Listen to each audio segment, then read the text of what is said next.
What's going on, everyone? And today we are doing the build paths for warriors. Finally getting to the second to last class that we're going to be doing. Like I said from the beginning, that if you haven't seen my original videos, we're doing all of the classes. We've already done hunters, we've done mages, assassins, and now we're on to warriors. And then next up will be guardians. Sort of going from easiest to hardest, as this one's going to have a lot, and I mean a lot, of situational and different items that you can go in replace of the items that we give you for a general build. So if you have seen my other videos, then this will be a repeat of what I'm going to say. So I'm going to reiterate anyways. But like I said in my other video, these builds are going to be general. So we're going to give you a good build that you can basically go anytime you want and should be fine. But at the same time, we're going to be going over the situational items. But differently than the other one, what we're going to do here is we're going to give you a basic general build that you can go, and then we're going to talk about the situational items at the end. So if you want to like skip to like the first part of the build and just take that general build, you can. But if you want the extra nuances and explanations why we go situational items, you can do that as well. And then differently than the other one, I am going to be Mr. Dr. Professor Michael is going to be here helping me with this, as there is a lot and like a lot of different build paths. So he will be here to go over some of the gods. We're going to do like a back and forth on a lot of these gods. We might double up on some, so we'll just have to see.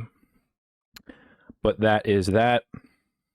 And again, similar to my other builds, most of the explanations will be coming at the beginning of the video. So if you want the explanations, then you do want to make sure you watch the beginning sections of it to make sure that you understand a lot of the nuances, as there are way too many items to give nuances for every single build. So like I said, the beginning will be more of the explanation phase, and then at the end we're going to be like basically rapid firing to not make this video 12 hours long.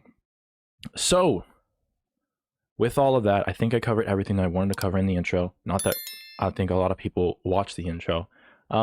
Let's go into our first god, the man, the myth, the legend, Achilles. So Achilles is one of your best gods. He is banned a majority of the time. So if you ever get him in a ranked Joust game, at least, Joust is a different story, just count your blessings. So that's a once in, blue moon. That's beating this god is a blue moon. But he is very, very annoying and very, very good.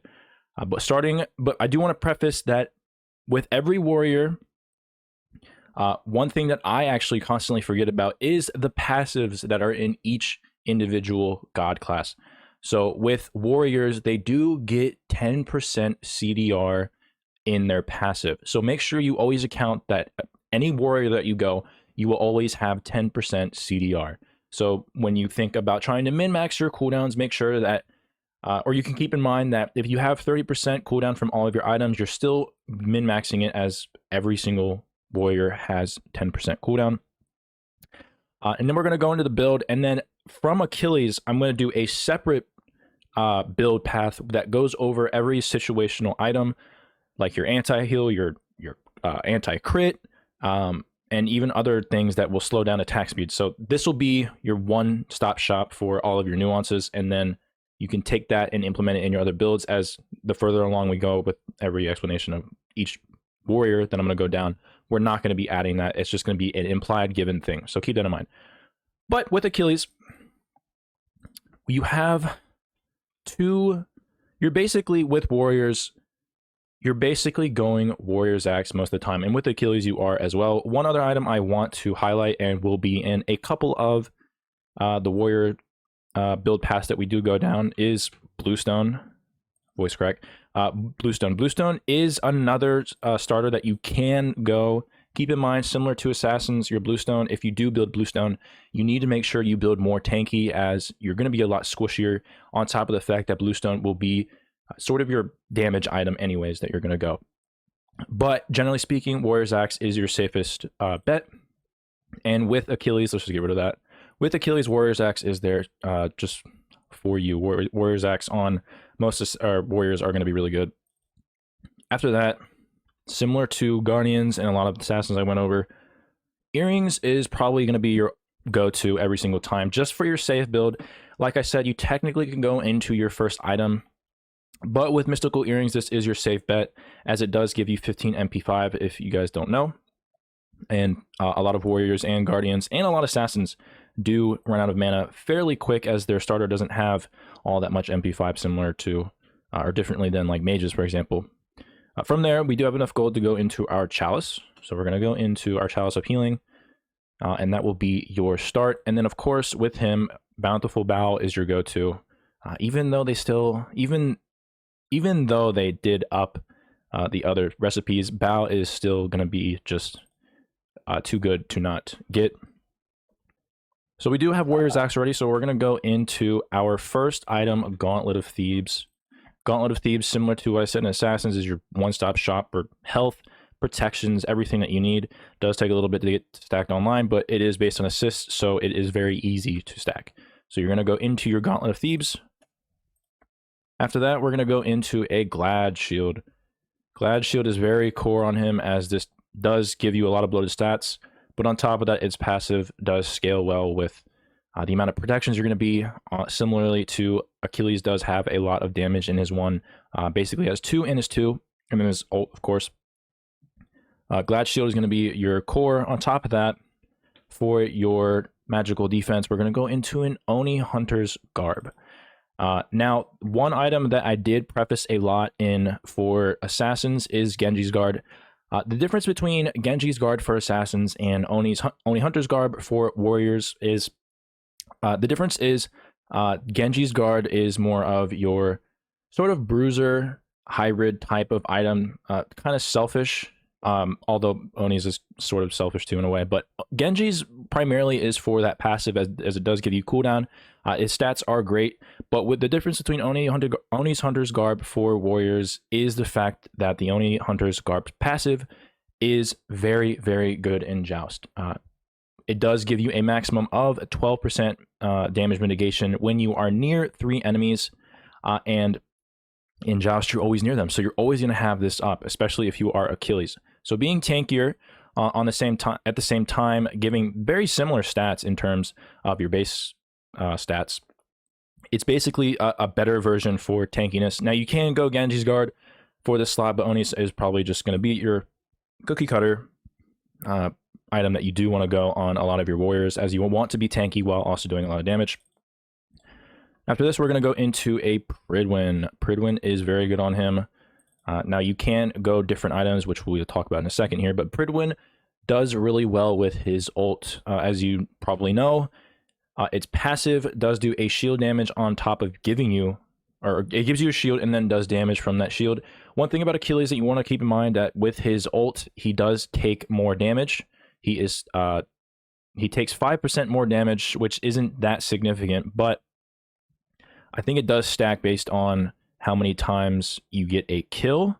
If Achilles kills a guy with ability, he can Achilles will become more susceptible to damage. So yeah, stacking up to 5 times. So at max stacks, you will have 25. In Joust, you're really never going to get that. But just having Pridwin for its cooldown, a little bit of protections, and for its upgraded starter, which you will always go into Reverent.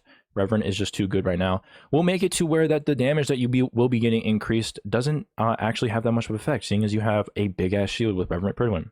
At this point, it does max out your cooldown, as like I said, Warriors do have 10% innate, and he does have 35. How the fuck does he have 35? Does he have... Wait a second. You look at warrior passive. Is it 5? How do you... It should be 10% at level 20. I mean, it goes up incrementally. But this is level 20. Try going down. Keep on going down. It's not affecting it. Okay, that's weird. Oh, I know why. It's because you start off with 5. You automatically start off with 5% in the beginning. It's 5 plus, I believe, 0.2 per level. Okay. So I don't think it's counting. Okay, so this you will have 10%. You don't get 10% right off the bat. I didn't mean to say that, but you do get 10% right off or towards the end of your build. So this will definitely cap it out regardless. And then last item, very similar to a lot of your tank assassins, yet you do go your Heartseeker. And of course, if you do go Heartseeker, you definitely want to sell your mystical earrings beforehand and then get into your Heartseeker. Now, this is your general build. Let's go into a couple items that is situational, and then we'll go into the very nuanced counter items that I will only be going over once because it will take up too much time. Just keep that in mind that it'll be implied.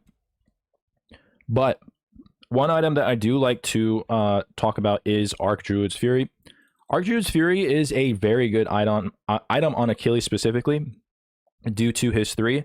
With your 3, you're auto-canceling basically twice. You use your 3, cancel it, auto, then you use your 3 again, and then you use your auto again. So you are getting a lot of value out of your Archdruid's Fury. It does give you a lot of protections, health, and MP5, but specifically in its passive stacking up to 6, you basically get a poly or a Hydra's proc of damage based on your auto. The stacks you gain are based on the amount of damage that you are received, or not the amount, but each time you take damage from an enemy, you can get up to max of 6 stacks and doing damage equal to 5% of maximum health.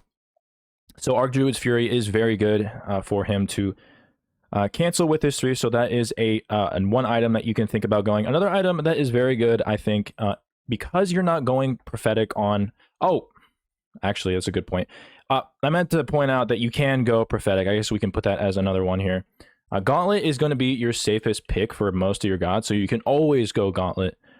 Even on the gods that proc it really well, you can still go Gauntlet. Now, of course, the ones that do proc it well, you obviously would probably try to prioritize prophetic.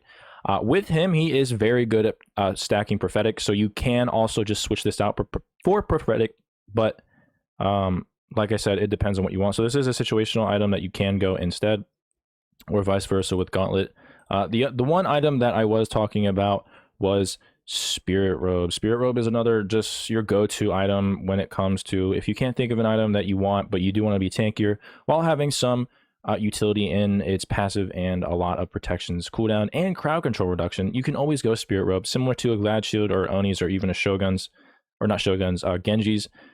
Spirit Robe does do that, or takes that spot up really well, so you can always just go into a Spirit Robe. Now, where you would, obviously you would switch Gauntlet with Prophetic, but ideally, if you wanted to be more tankier, instead of going a Heartseekers, you can go into your last item, Archdruid's Fury. And then, of course, if you, at the same time, if you want to be tankier, you can also get your Spirit Robe. Now, this does overcap CDR, but keep in mind, like I said, a lot of the other videos, as long as the overcapping the ability or whatever the stat is, as long as it's not too egregious to where, like, you're not, like if you have 70% cooldown, that's ridiculous. But with the amount of stats that you have in Spirit Robe, with the added damage mitigation you get from there, it's still a very, very good item that just because you're going 10% over isn't the end of the world. You have to balance between overcapping while also looking at the other stats it gives you. When Spirit Robe will overcap a couple things, you may even overcap if you have Prophetic Cloak, but it's still one of the best items to go to. And then I think that's basically it for his build. Of course, you want to go into your Sundering Axe for late game. Now, primarily, you don't want to sell, very similar to Assassins, you don't want to sell your Warrior's Axe a lot of the time, just because Warrior's Axe passive, as well as its stats, are just very good, and is one of the best starters in the game for Joust, seeing as you barely upgrade it. Sundering Axe is going to basically win you the game if you get there. If you ever do get to level 20, you basically win the game if you get Sundering Axe, which is why you don't normally want to sell it, just because of the late game potential. Even though it's not guaranteed, it's still very, very good. So, but of course, you can always sell your Warrior's Axe and go into Spirit Robe or Archer's Fury, or if you bought that first, go into Heartseeker for Warrior's Axe if you wanted to. But generally, want to prioritize your starter item. And with that, that is your Achilles build. Now, like I said, I'm going to clear all of this. So if you do want to take a screenshot, go ahead and take it now. I'm going to clear this. And this is going to apply to every single warrior. So this is going to be a proxy for all of them. Keep that in mind, that this is going to be implied, seeing as we're not going to be adding most of these items for each warrior, as it would take 5,000 years to do. So first thing I do want to talk about is anti-heal. So anti-heal, you do have two basic tank anti-heal items. You have Pestilence, and you have What is the item called? Tainted. No, not tainted, but tainted is one of them. Tainted Contagion. steel, contagion. Yes, I constantly forget the names, but we're gonna pretend like I didn't. All right, so contagion. There we go. We have pestilence, tainted, and contagion. So with these items, where you put your Oni hunter's garb, or basically where you put your magical defense in your build, if you are going up against a very healing team, like let's say you go up against Aphrodite, a Hell, or even a Ra, then you're absolutely have to go into anti-heal. Now, which one you choose will depend on how badly they heal, because if you're going up against like an Aphrodite, then you obviously definitely want to go into a tainted and arguably go into a pestilence for like an Aphro. And this would take your spot for your magical damage. And of course, if they have, let's say they have physical, or they have 2 physical and 1 magical team comp, contagion would be a better option for you. Similar with pestilence, if they do have a 2 magical team with like 1 physical, let's say they have like a guardian, mage, and a hunter, then you definitely want to go pestilence instead. Very similar to what I said with Glad Shield and Genji's guard in my assassins video. It's the same thing will apply. Now, if they do only have a little bit of healing, you can pick one of these. Like I said, if they go like the big healers like Afro, Hell, and Ra, you're definitely going to want to go, you're definitely going to want to double up on them. But if you are going up against, let's say, like a Guan Yu or even a Herc or a Chaac, where they do have decent healing, but not as oppressive as the other ones I listed, you can go either or here. Preferably, you only want to do one to min-max everything, seeing as the healing isn't as significant, on top of you're not wasting a slot for anti-heal. So like I said, the smaller amount of anti-heal, you can go Tainted, for example, or if you feel like your build wants a Warrior Axe more than Tainted, then you can just go into a Pestilence or a Contagion. Now, primarily, you don't want to go into your damage anti-heal, as it's not as significant, and you want to be tanky with these gods. So that is your healing. Now your upgraded for Tainted will also follow suit with your damage or what team you're going up against, depending on if it's 2 physical or 2 magical. So we do have Tainted Amulet and Tainted Breastplate. You can kind of, to differentiate these two, because they are very good in their own both ways. Breastplate, think of Breastplate as your Breastplate of Valor or Breastplate of Regrowth in terms of its physical protection that it gives you. It does give you 70 physical protections, which is a lot. It gives you a decent amount of power. Its magical protection isn't as big, but that's what comes with a breastplate in terms of what it's called. This one is, it gives you a passive that reduces their healing by 50%. So it's basically, you're cutting all healing in half. It's just a better version of Pestilence. Now, of course, you have to get there, but this is for your 2 physical team comp. If you're going up against that, you do want to prioritize that. And with this item, you can sell or forego a certain physical item. Let's say you go Glad Shield, you can just forego it, as this will give you your protections here. But with Joust being 20 minutes long, you preferably want to get that Glad Shield on first, and then if you do get to level 20, you can sell your Glad for like a different item to min-max what, their physical protections that you do get. Similarly with Tainted Amulet, you can with your magical, this was going to be your magical protection, sorry. This one does give you 75 protections while giving you only 25 physical. But with its passive on this one does, similar to a Cerberus. If you know what Cerberus passive is it basically, it's stealing their lifesteal. But with this one, it does reduce their healing by 30%, so 20% less. But you're also healed for 120% of healing reduced, which is a very good passive as well. But particularly, I do like that Tainted, just because it gives you 50% along with the healing is nice, but it's not necessary. That's, of course, the passive, but obviously you want to preface building this based on, or prioritize building this based on what team you're going up against. Like I said, 2 magical, you're going Tainted Amulet, or 2 physical, you're going Tainted Breastplate. And that is your anti-heal items. Another item I want to talk about that is situational based on team comp is Midgardian Male. If you're going up against a team that has, let's say, a Freya and a Xbalanque, Midgardian Male is, you're going to have to buy that because of the amount of attack speed that they have on their item and basic attack damage. You definitely want to go Midgardian Male, as its passive reduces your movement speed reduces the enemy's movement speed and attack speed by 8%. stacking up to 4 times whenever you get hit by a basic attack. So at max stacks, you'll get 32% decrease on them, which is going to be very good to counter your attack guardian or basic attack speed against your enemies. So mid guardian is there for you as well as your situational. And then of course your last item, spectral armor, and this one's very obvious. They buffed it to where now you also get an aura, which is actually really good for your team, as based on getting hit by a critical strike, you gain 10 physical power or 15 magical power, stacking up to 3 times. So at maximum 30 or 45 power, depending on what god you're building. So if you're with a warrior, you're going to get up to 30 physical power, which is very nice. And then of course they added the situational thing where instead of it's just you reducing reduced bonus damage, it's now an aura to your teammates. So this is going to be very good if you ever see them build crit, or if they have innate crit in their kit, maybe like a Jingwei. Then you do want to prioritize building spectral armor in place of your physical defense item like a glad shield, for example. Now it's not the best, I admit, because it is taking up a slot, but unfortunately these items are too significant to not go when you are going up against those gods to very easily counter, as if you don't, you're just giving them you're just giving them the handicap that they already have in their kit. So these are your basic items that are going to be situational that we're not going to specifically talk about in each build. Now we might bring it up once or twice, but generally speaking, these are items that you should just have in your peripheral vision just for anything. And that will wrap up your situational / niche items, depending on counterplays and stuff like that. All right. She recently got buffed. She has 35% attack speed in her 1. She's also getting nerfed, but that's kind of irrelevant because it's just extra attack speed, what she didn't have beforehand. Not the craziest in Joust right now, but she can still be good. She's a lot more auto attack based, so the way you usually want to go her is you want to build into an axe, into a tier 1 earring for that MP5 early game, otherwise you'll die and it'll suck.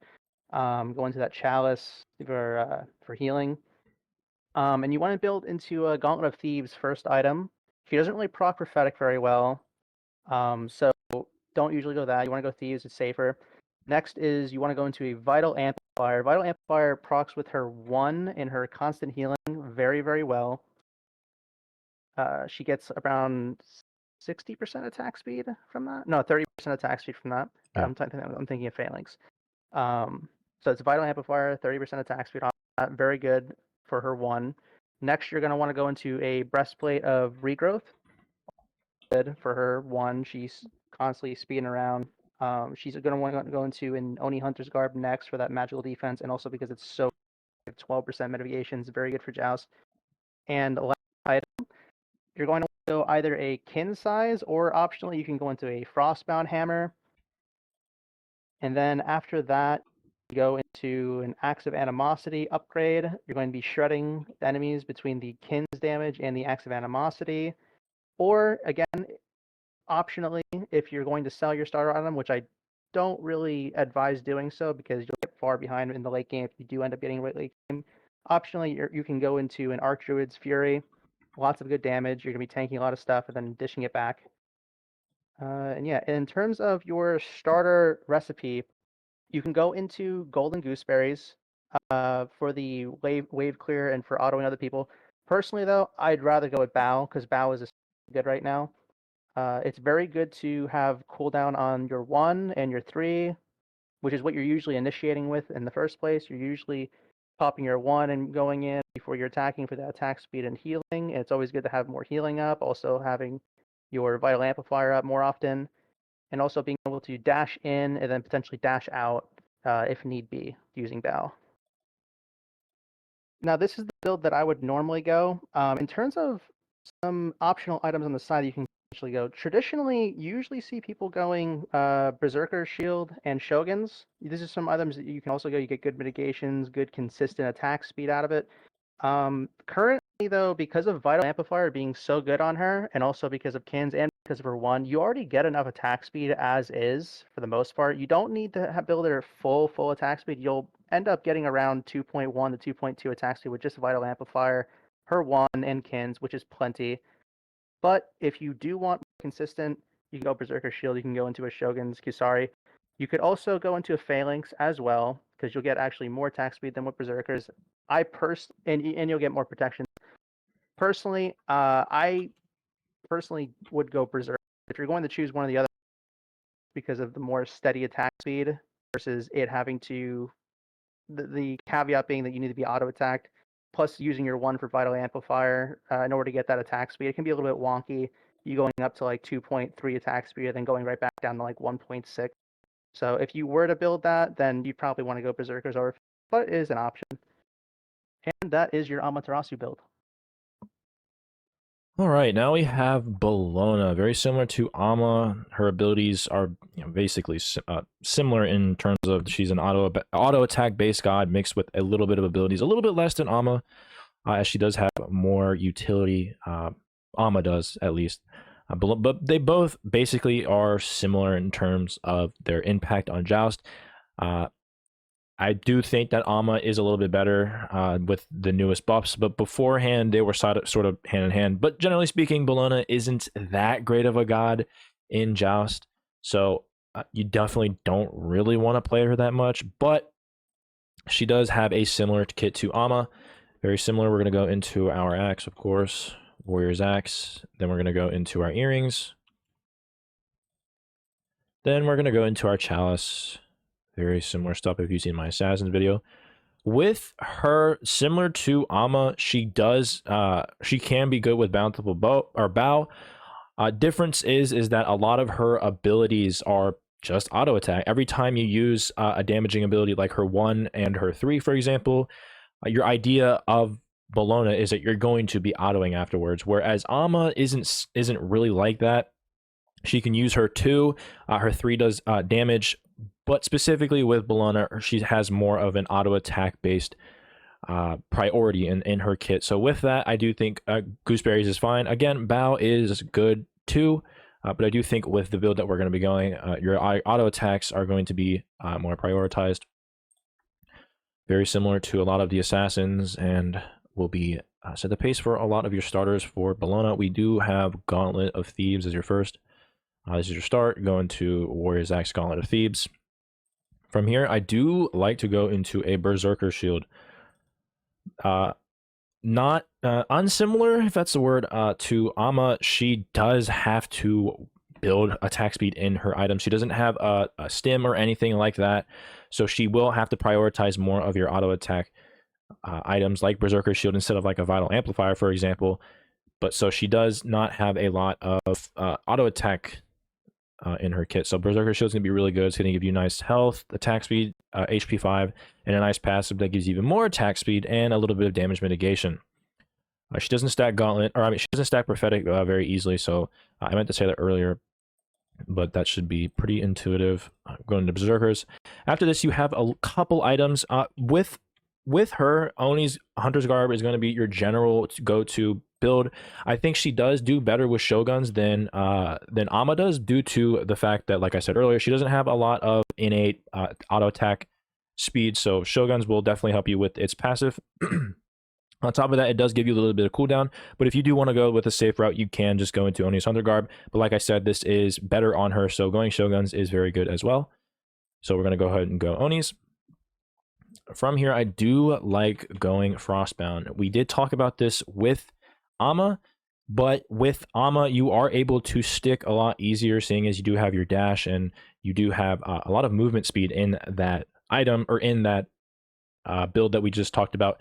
With her, though, Bellona's only stick ability is her 1. Her 1 does do a little bit of a slow, but outside of that, her ult, setting it up for autos, you're not going to get a lot of damage out of your autos, primarily in Joust too, because Joust is a 3v3 instead of a Conquest, for example, where you have more of an opportunity to auto attack. But with this, Frostbound recently got changed to where now it does a aura, or a shockwave of what it used to do, which is slow. So Frostbound Hammer is going to be very good on her to make sure you get a little bit of damage. Like I said, you are very tanky. This does give a little bit of power and health, which will synergize into our upgraded starter item later into the game.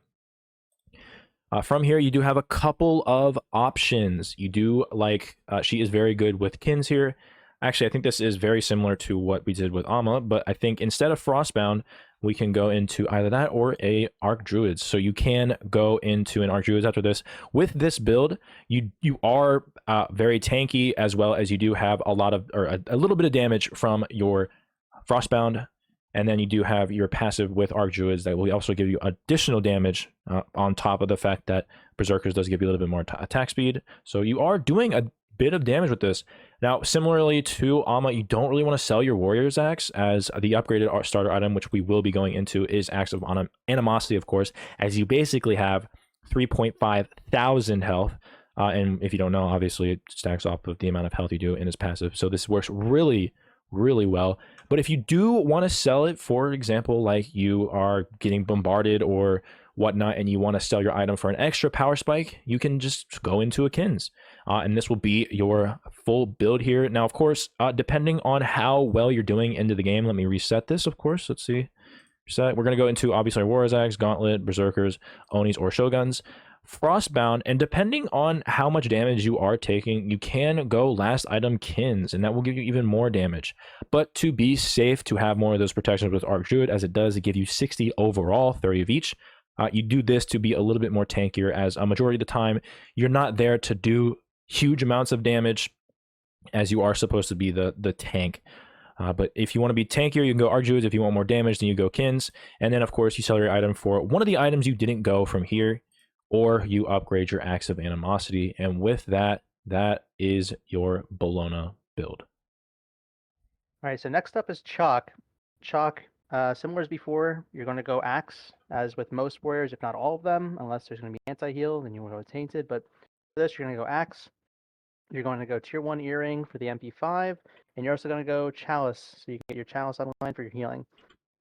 Next up, you're going to go into Gauntlet of Thebes. You can go into Prophetic if you want to. He can proc it pretty well with his 1, although the safe bet is Thebes, especially for him, because he doesn't proc it as well as some other people do. So, probably go Thebes. Next up, you're going to want to go into a Breastplate of Regrowth. Breastplate of Regrowth is also going to have a little bit of MP5 on it, some cooldown, and also it is core to his kit because he procs it very well with his 3, so that you can chase down enemies and also run away pretty well. The extra movement speed is just too good to pass up. Next up, you're going to go into an Oni Hunter's Garb. Fantastic item for magical defense. You get 12% mitigation with full stacks of being near people, especially getting Joust right now. Next up, you're going to go into a Pridwin, great for defense. You're going to have max cooldown with your warrior passive, 30% plus the extra 10%. You're going to have max cooldown. And you're going to go into the Reverend glyph, not the glorious one, not the one for extra damage. You're going to go into Reverend because right now it is very, very good. Whenever you ult, you're basically unkillable for a few seconds. That shield is just too good to pass up. And then the last item, you're going to go into a Heartseeker for some extra damage. It's very good for Chaac because he's a very damage-oriented god. You want to go very much like tanky, and then a few extra damage items here and there, like Thundering Axe and Heartseeker. Alternatively, if you want to shut people down, especially specifically for hunters, if you want to shut down their auto attack, his 3 is very good, but then you can also sub out the Heartseeker for a Frostbound Hammer because they stack. You're going to stack on the slow and also stack on the auto attack speed reduction. So it is very good. Also, you're probably going to notice that this build makes Chaac fairly tanky, but not like crazy tanky. That's because his 2 is actually kind of insane. If you hit, there's 4 stacks to it, and you get 25 of each protection per stack, and it hits two times. So if you hit 2 people at the same time, you get the max stack of it. That's 100 of each protections. So you're basically going to reach cap with just your 2, which is kind of insane. So, and this is your Chaac build. All right, and now we have Chulainn, arguably top 10 warriors. There's only 20 fucking warriors, so. But Chulainn is a really, really good god in Joust. He's better in Joust than he is in Conquest, and that's just basically for his entire kit. If you don't know what he does, he basically is just a damage god, as all of his abilities are damage, basically. So with him, he is going to be one of your best guys to carry games with and do a lot of damage with, while also having a very simplistic build. He's one of your guys that really doesn't really deviate from the core cookie cutter build path you usually go. Now, of course, there are situational items that I'm going to be talking about, but with him, we're going to start out with Axe, Warrior's Axe. Now, you can go Bluestone, you can. But with Cuchulainn, you do want to make sure that you have a lot of protections as you do enough damage to begin with, as he's Cuchulainn and he just has a bunch of damage. So you can go Bluestone. It's definitely not recommended, as Warrior's Axe is obviously your safe pick and what you should be going anyways. After that, we're going to go into, with him, because he doesn't have mana problems, you actually don't need to go Earring. So first item you can go into is your first item of Gauntlet of Thieves, just to get 600 gold out the way and get your Gauntlet online and stacked a lot easier. Like, if you don't know what he does at all, he doesn't use mana, he uses Rage, and the way you get Rage is by using your abilities. And as Cuchulainn, you're always using your abilities, so you'll never run out of Rage unless you miss your abilities. But because of that, we're going to go first item tier 1 Gauntlet. After that, we're going to go into Bow, of course, because he has a lot of cooldown. Now with this build, it's going to cost 1250 right out the gate, which means that you can only buy 5 pots. Instead of the chalice that you'll probably go on the rest of the gods here, you're going to go 3 healing pots. He doesn't use mana, like I said, so the only other pots you can go is multi, as this does give a little bit of health. After that, we're going to finish our Gauntlet of Thebes, go into that. And like I said earlier, it's very simplistic. Glad Shield, very good on him. He has a lot of abilities that proc this. And similarly, he needs to be really tanky, so giving that little damage mitigation along with the mage or magical protection. I meant to say this earlier, but if you've seen my assassin video, you probably already know this. You interchange Glad Shield and Oni Hunter's Garb, but depending on what team comp you go up against, if you are going up against a 2 physical team comp with 1 magical team, 1 magical god, you do want to prioritize Glad first. If you are going up against 2 magicals, then you are going to want to prioritize your Oni Hunter's Garb first, then your Glad Shield, but that will be on a case-by-case basis. And then from here, we're going to go into a Pridwen. Pridwen is just perfect on him. He has 2 ults that proc this. The passive cooldown for Pridwen's passive is 45 seconds. So with him, he's going to have that nice sweet spot of being able to ult, going to be able to ult, get Pridwen, and use your ult again for another. You're not going to be able to get it right away, but because Pridwen's passive as well as Cuchullainn's ult are on pretty short cooldowns, you're going to be getting a lot of Pridwen procs.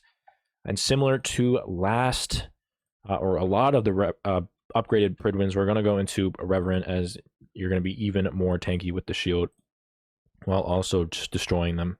At this point, we have all of our items online, except, of course, your last item, which is going to be Heartseeker. And that is your Cuchulainn build, but there's really only one other item that you can go here. He doesn't have a lot of variation and a lot of things he can go, seeing as he does what he does best with this build.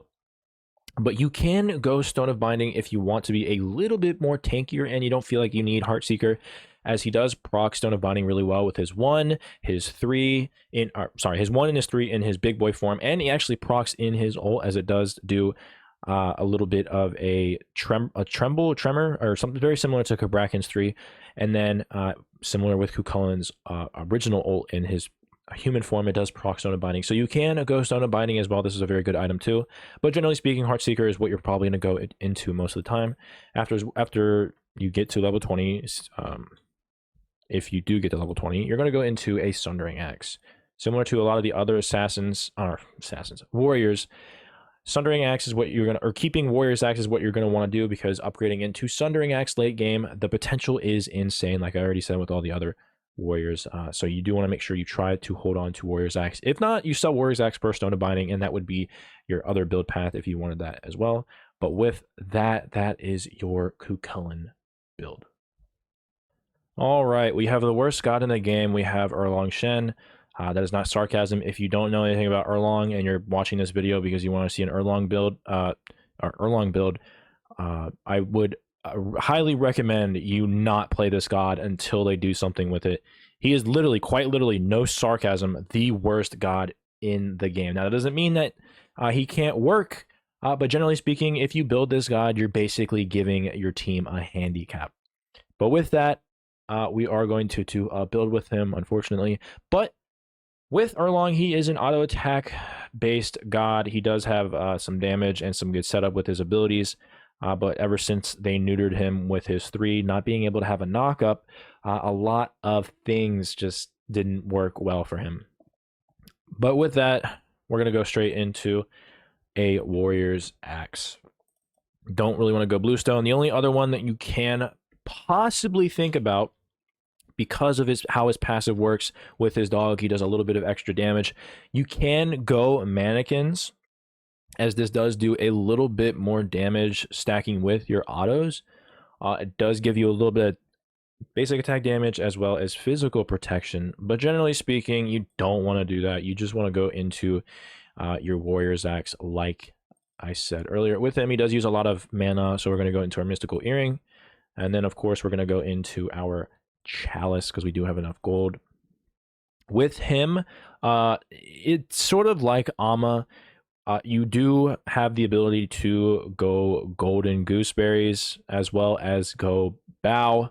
Which one you choose will depend on how successful you think the game is going to go. If you do think that you're going to be able to lock them down with your abilities, like with your root in your 2, or being able to maximize your ult by setting up for your team, then definitely you can go bow.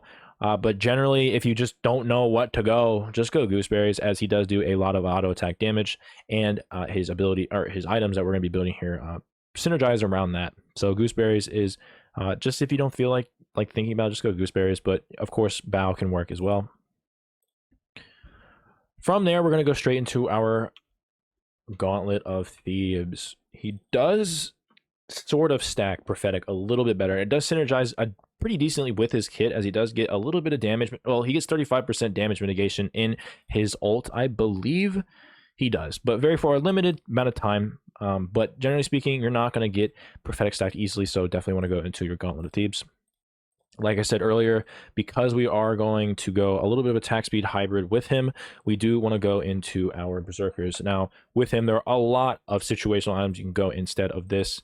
But we will talk about that in a second. And similarly with that, Shoguns does have a little bit of other potential items you can go. But our third item is going to be Shoguns. Shoguns giving you that attack speed as well as some cooldown and a little bit of other padded stats there with magical protection, MP5, and health.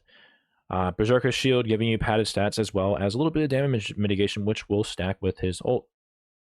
And then his attack speed as well for that. Then we're going to go into an Archdruid's Gem. Archdruid's Gem is really, or Archdruid's Gem, Archdruid's Fury is really good on those auto attack gods, but primarily are good on those gods that are able to take a lot of damage while also prioritizing attack speed, or just using your autos. Erlang is one of those gods, so Archdruid's is very good with that. Gives good protections. And then last item, instead of going an item like Heartseeker, which can still work on Erlang, I believe Serrated Edge is going to be your last item. If you've seen my last video, Serrated Edge popped up a numerous amount of times.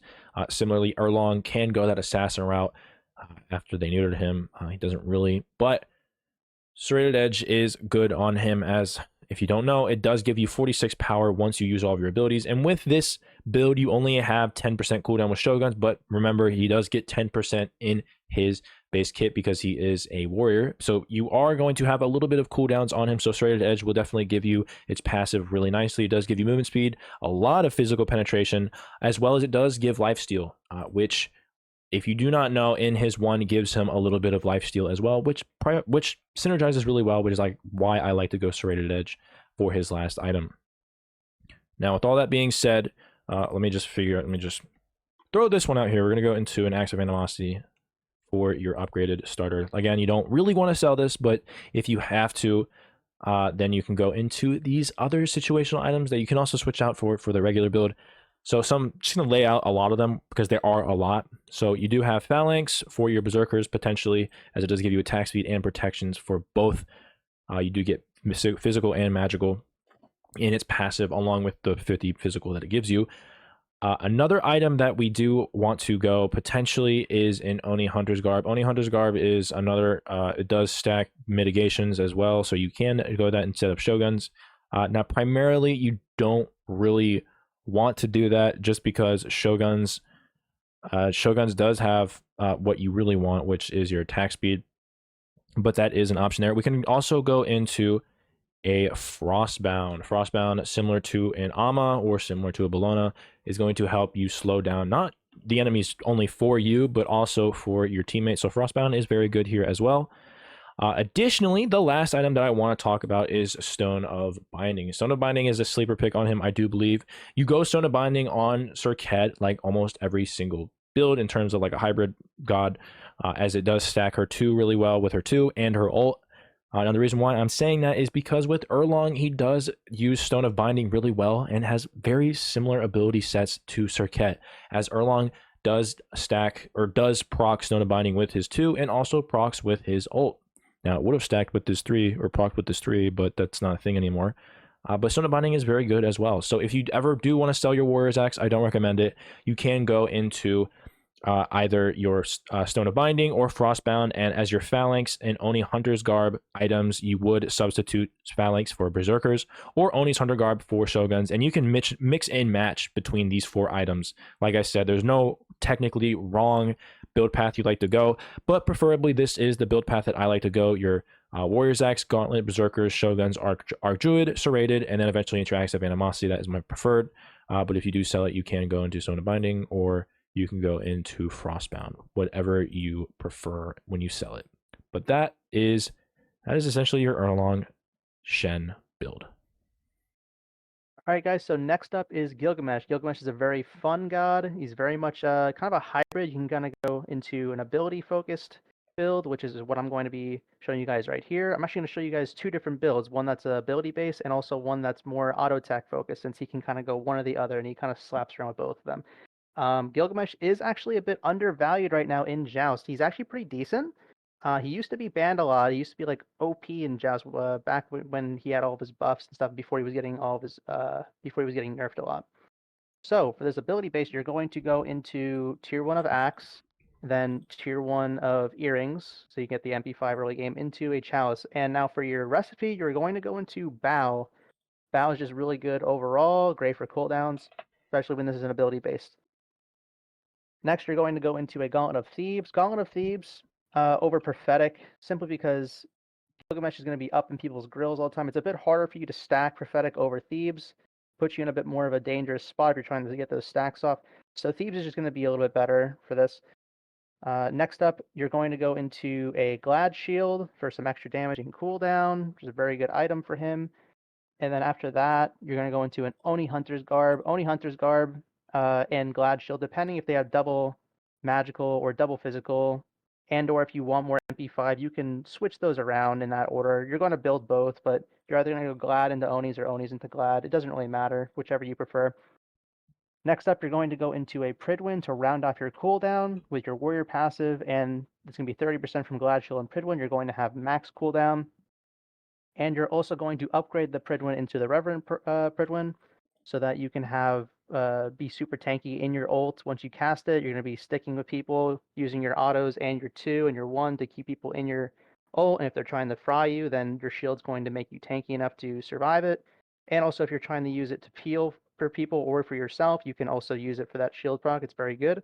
And to round off the build for damage, you're going to go into a Heartseeker. Heartseeker is going to be very good for rounding off your damage, combined with Sundering Axe, which is what you're going to upgrade your starter with. You're going to upgrade that into Sundering Axe for your ability-based Gilgamesh build. It's just too good to friggin' pass up. Now, some alternatives you can go, instead of Heartseeker, you can sell that, or not sell it, but instead of going Heartseeker, you can go into a Frostbound Hammer to really lock down people. It stacks with your 1's slow, and also gives you plenty of health, which also goes with your 1 as well for more damage, and it's just very annoying to go up against. If you want to be a bit tankier and still do damage, you can also go into an Archdruid's Fury, and yeah, that's your first Gilgamesh build. Alright, this is going to be the second Gilgamesh build. This one's going to be a bit more auto-attack based, since Gilgamesh can kind of go either or, ability or auto-attack based. This build also slaps around too, whichever one you prefer, it works out either way. First, you're going to go into an Axe, same thing as before, Axe into tier 1 Earring, and then your Chalice. Next up, same thing as before, you're going to go into a Gauntlet of Thebes, preferably over Prophetic Cloak. Next up, you're going to go into a Phalanx. Phalanx is going to be really good because it's going to give you extra attack speed, up to 60% when it gets up to full stacks, plus protections. It's a very, very good item right now. Plenty of protections, plenty of attack speed, especially for this build. And then next up, you're going to go into a Shogun's Kusari. for a little bit of attack speed, plus a cooldown and magical protections, and that MP5. And then next up, you're going to go into a Frostbound Hammer, plenty of health, MP5, and stacks with your 1. You're going to be like throwing people down. You're going to be locking them down. And then final item, you're going to go into a Chin Size that you can be chunking people with your autos. But your one does damage based off of the enemy's health. Plus this also does that, or it does based off of your health. Plus Kins is going to be doing off of their health. And then finally, you're going to upgrade your Axe of Animosity, not Sundering Ash. You're going to go into Axe of Animosity so that you're basically chunking them for 3 different types of damage type based off of the enemy's HP bar and your personal HP bar. Now, this is the build that I would personally go. If you want to divvy things up a bit, if you want to have more consistent auto attack damage and a bit more mitigations, you can swap out the Phalanx for a Berserker Shield. And you could also swap out Shoguns for an Onis if you really wanted to have more mitigations. Personally, I think Shoguns here, if you're going to go auto attack, is the best way to go. And then depending on what you want to do, you can also potentially swap out either Frostbound Hammer or Chin Size. Most likely, you're probably going to do this for Chin Size because Frostbound Hammer is really good for locking people down. If you really wanted to, you could also fit in a Serrated Edge because on Gilgamesh with auto attacks, it's very good. You get lifesteal in your 3. If you pop down your 3, you already get lifesteal. Then Serrated Edge, the penetration plus the lifesteal off of that is very good. You don't have much cooldown in this build. You have 20% with Shoguns, and if you choose to do something else, you'll actually have only 10%, which is perfect for Serrated, and it's perfect for an auto attack build anyway. So, and yeah, this is going to be your second Gilgamesh build.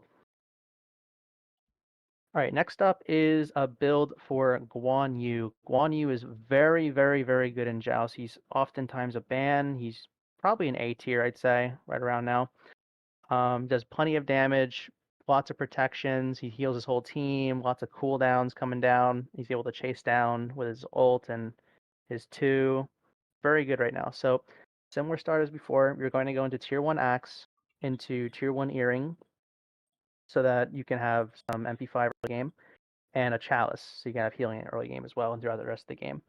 For the recipe, you're going to go into bow. Bow is just too good to pass up. The cooldowns on top of cooldowns, on top of cooldowns, with his 1 and what you're going to be building in the rest of the kit. So first item, you're going to go into Gauntlet of Thebes. Again, you could go prophetic, but I think that Gauntlet of Thebes is safer for Guan.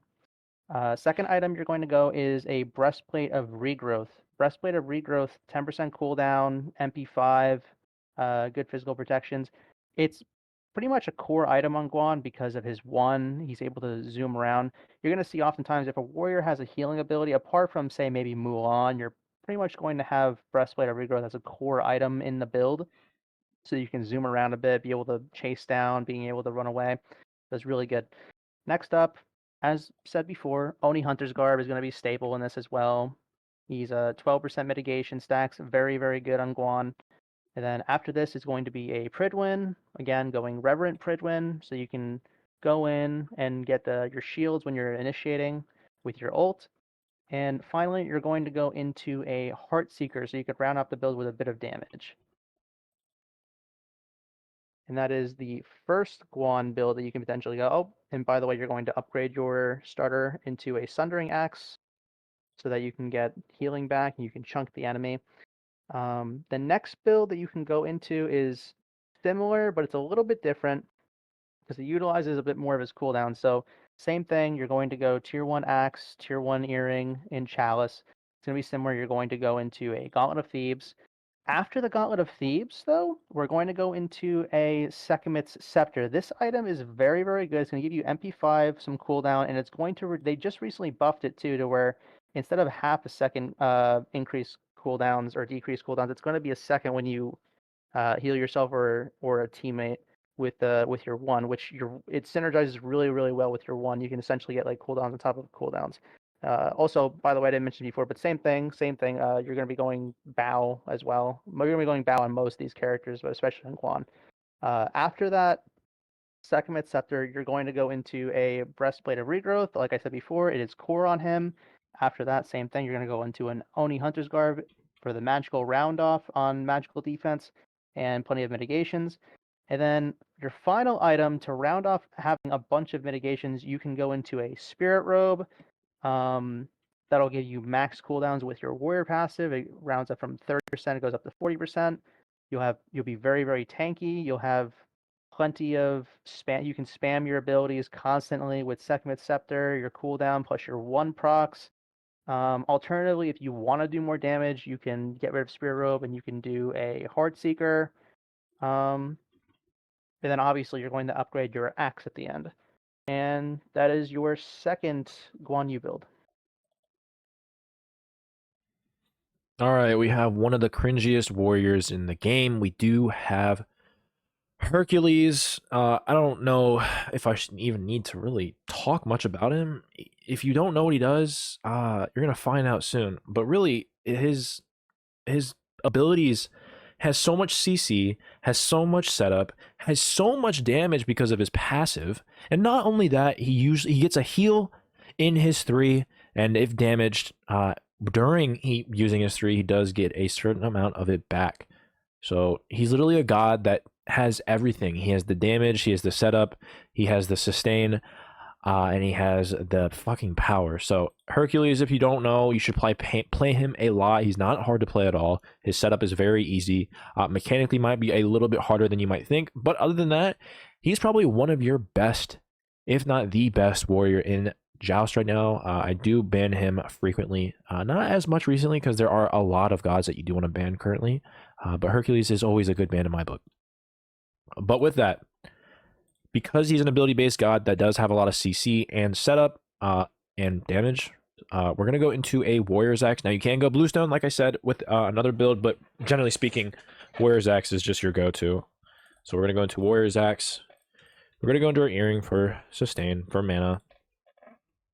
Chalice of Healing, because you have enough. And then you're going to go into your Bow for cooldowns, as anything else is not very significant on him, so definitely going to go Bow. From there, he does not stack Prophetic very easily. Now, you can, of course, if you hit all of your abilities, but that's with any other god. So Gauntlet Thebes is going to be your safest bet, as this is your go-to in terms of just being safe and being able to get the amount of stacks for Gauntlet and just getting it online for everything that it gives you. From here, similar to what he said earlier, Mr. Dr. Professor Michael said that whenever you have a healing god that can just heal, you are going to go Breastplate of Regrowth outside of Mulan, for example. But with this, you're going to go into a Breastplate of Regrowth, as he does get a heal in his 3 just because he can heal. So we're going to go into a Breastplate of Regrowth. Very cookie cutter. If you remember all the other builds, you're going to go into an Onis as mitigation on Hercules, even as he is very hard to kill, so it's going to make it even better. And then last item, because like I said, he does have a lot of CC and setup, you need to go into Stone of Binding. Stone of Binding, I believe, is core on him. If you're not going to Stone of Binding, you're trolling, because with his 1-2 combo, or is it 2? I think it says 2-1 combo on Herc. You're always getting that passive on Stone of Binding procking.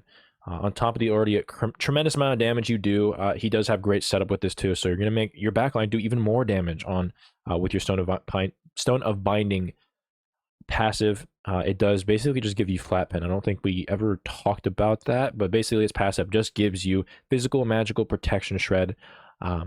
So that is your go-to, and I think is going to be one of your core items for him. At this point, because you are going to be tanky anyways, and he does a lot of damage, your last item can be a Heartseeker, and that will round out your build for your damage. And then last but not least, our Sundering Axe is going to be your upgrade on him. Similarly to a lot of gods, you do not want to sell your Warrior's Axe preferably, but if you do sell your Warrior's Axe and you want to sell your Warrior's Axe, as well as having some other situational items you can potentially go instead, we do have Sekhmet's Scepter. Now, it's not as good as it is on Guan Yu, for example, but it still does very good, as it obviously procs off of the healing with your 3, as you're going to always have consistent healing. So Sekhmet's Scepter could be a potential item. Generally speaking, you don't really want to go this item, as I think Heartseeker is just better for your damage item. Outside of that, your only other item, because he doesn't have a lot of items, as the ones that we give him are already pretty good, or are already good enough, we do have a Spirit Robe. Spirit Robe is obviously going to be very good on him, as it does give him a little bit more cooldown as well, seeing as he doesn't have a lot of cooldown in this build. He will only have 10%, I believe. Am I missing an item here? I'm missing Warrior's Axe. Yeah, so he's only going to have 10% based on items. He will have 20%, obviously, when he gets leveled up as his passive. But Spirit Robe is always there as well.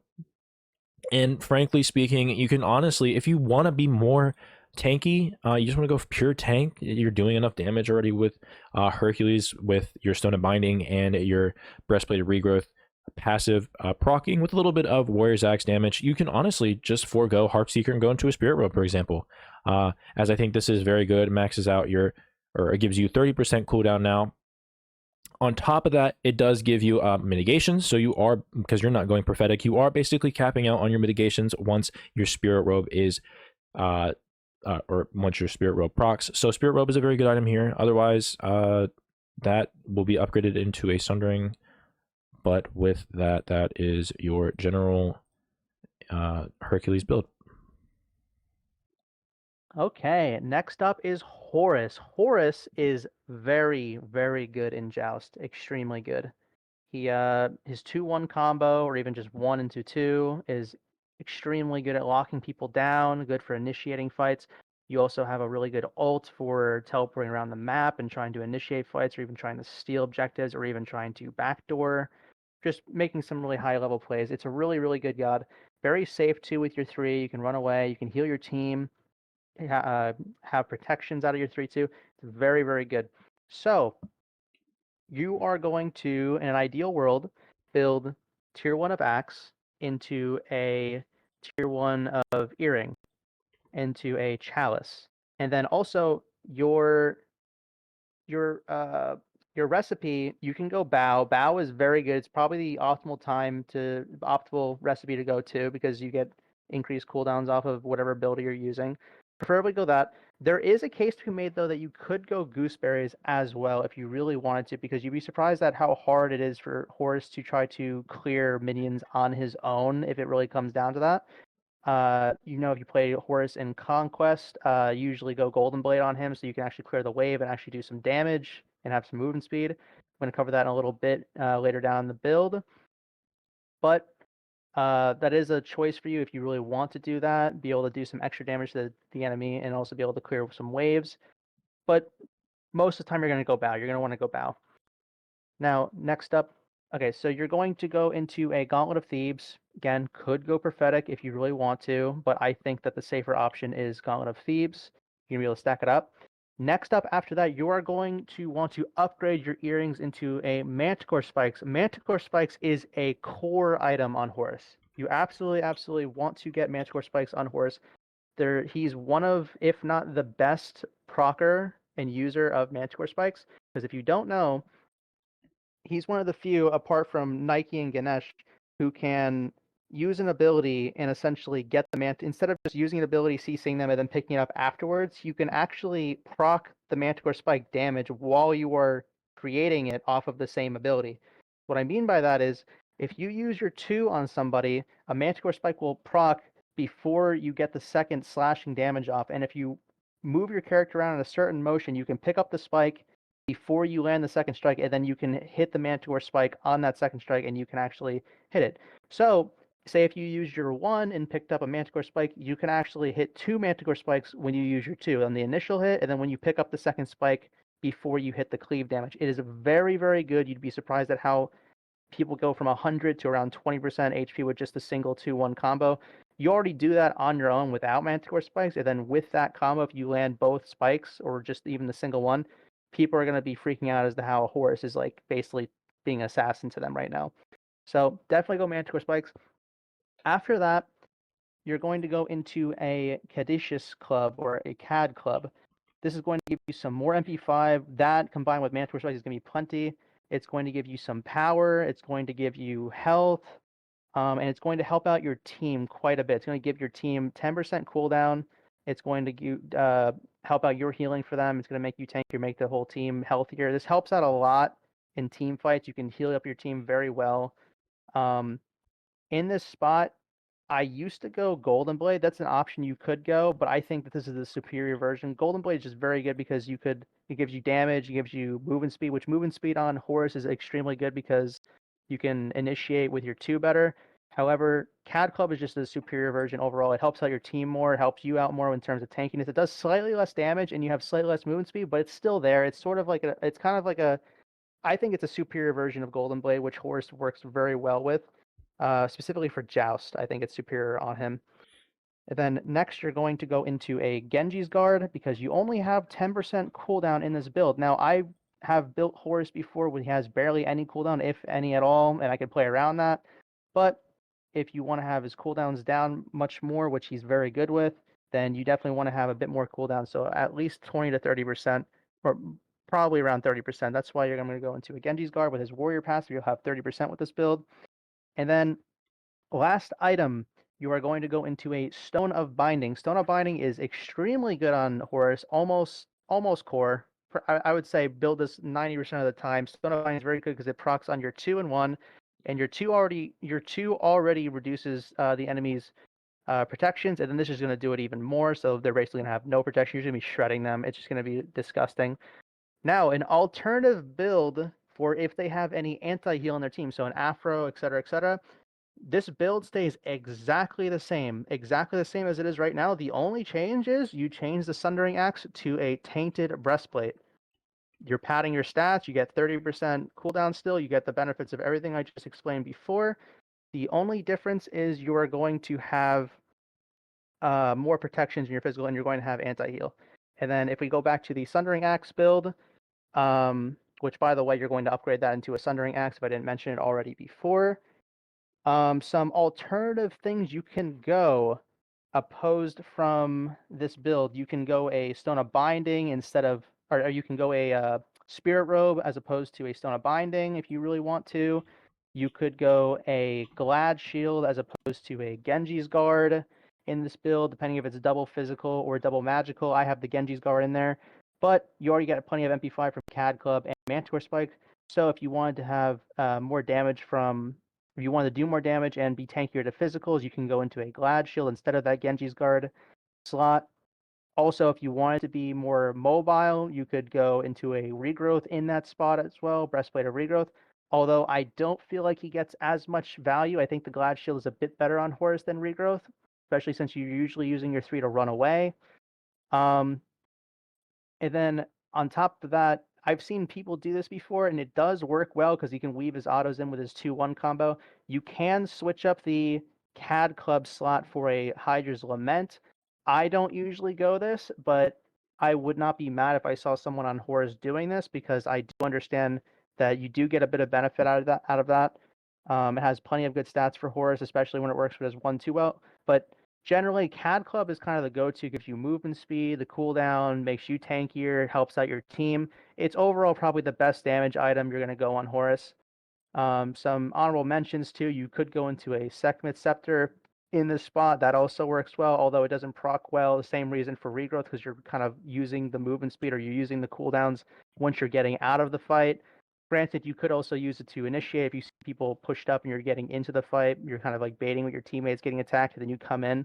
But generally, CAD Club is a bit better. It's easier because if you're fighting and then coming out of the fight and coming back into the fight, it's easy just to heal up your team, then get back into it. It's overall this is the build that I would probably go, although there are those honorable mentions. And this is your Horus build. All right, we now have King Arthur. Not a very good god in Joust. He's very similar to other gods that aren't very good in Joust. Once I can't remember which god was it. Let me go back real quick because I'm losing my mind. It was one of the gods, Erlang. He's not very good. Similar to Erlang, he's a little bit better than Erlang, but he's not very good in Joust. When used correctly, he can be very good, but unfortunately, a lot of people don't know how to use King Arthur right. They just spam abilities, and in Joust, that's not really going to do well. But with him, he has a little bit of a different build.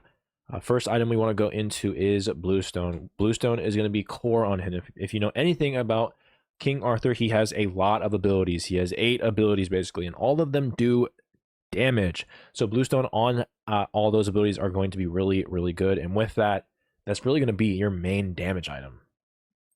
From there, we're going to go straight into an earring specifically on him because he uses a lot of abilities. Mystical earring is going to be really, really vital for your early game as it does give you a lot of MP5. So this right here is going to be very essential that you go into. And then, of course, just to buy it specifically on King Arthur, he's really good with this as well, being able to have sustain and mana. He's going to be very good early game. He's going to be squishy.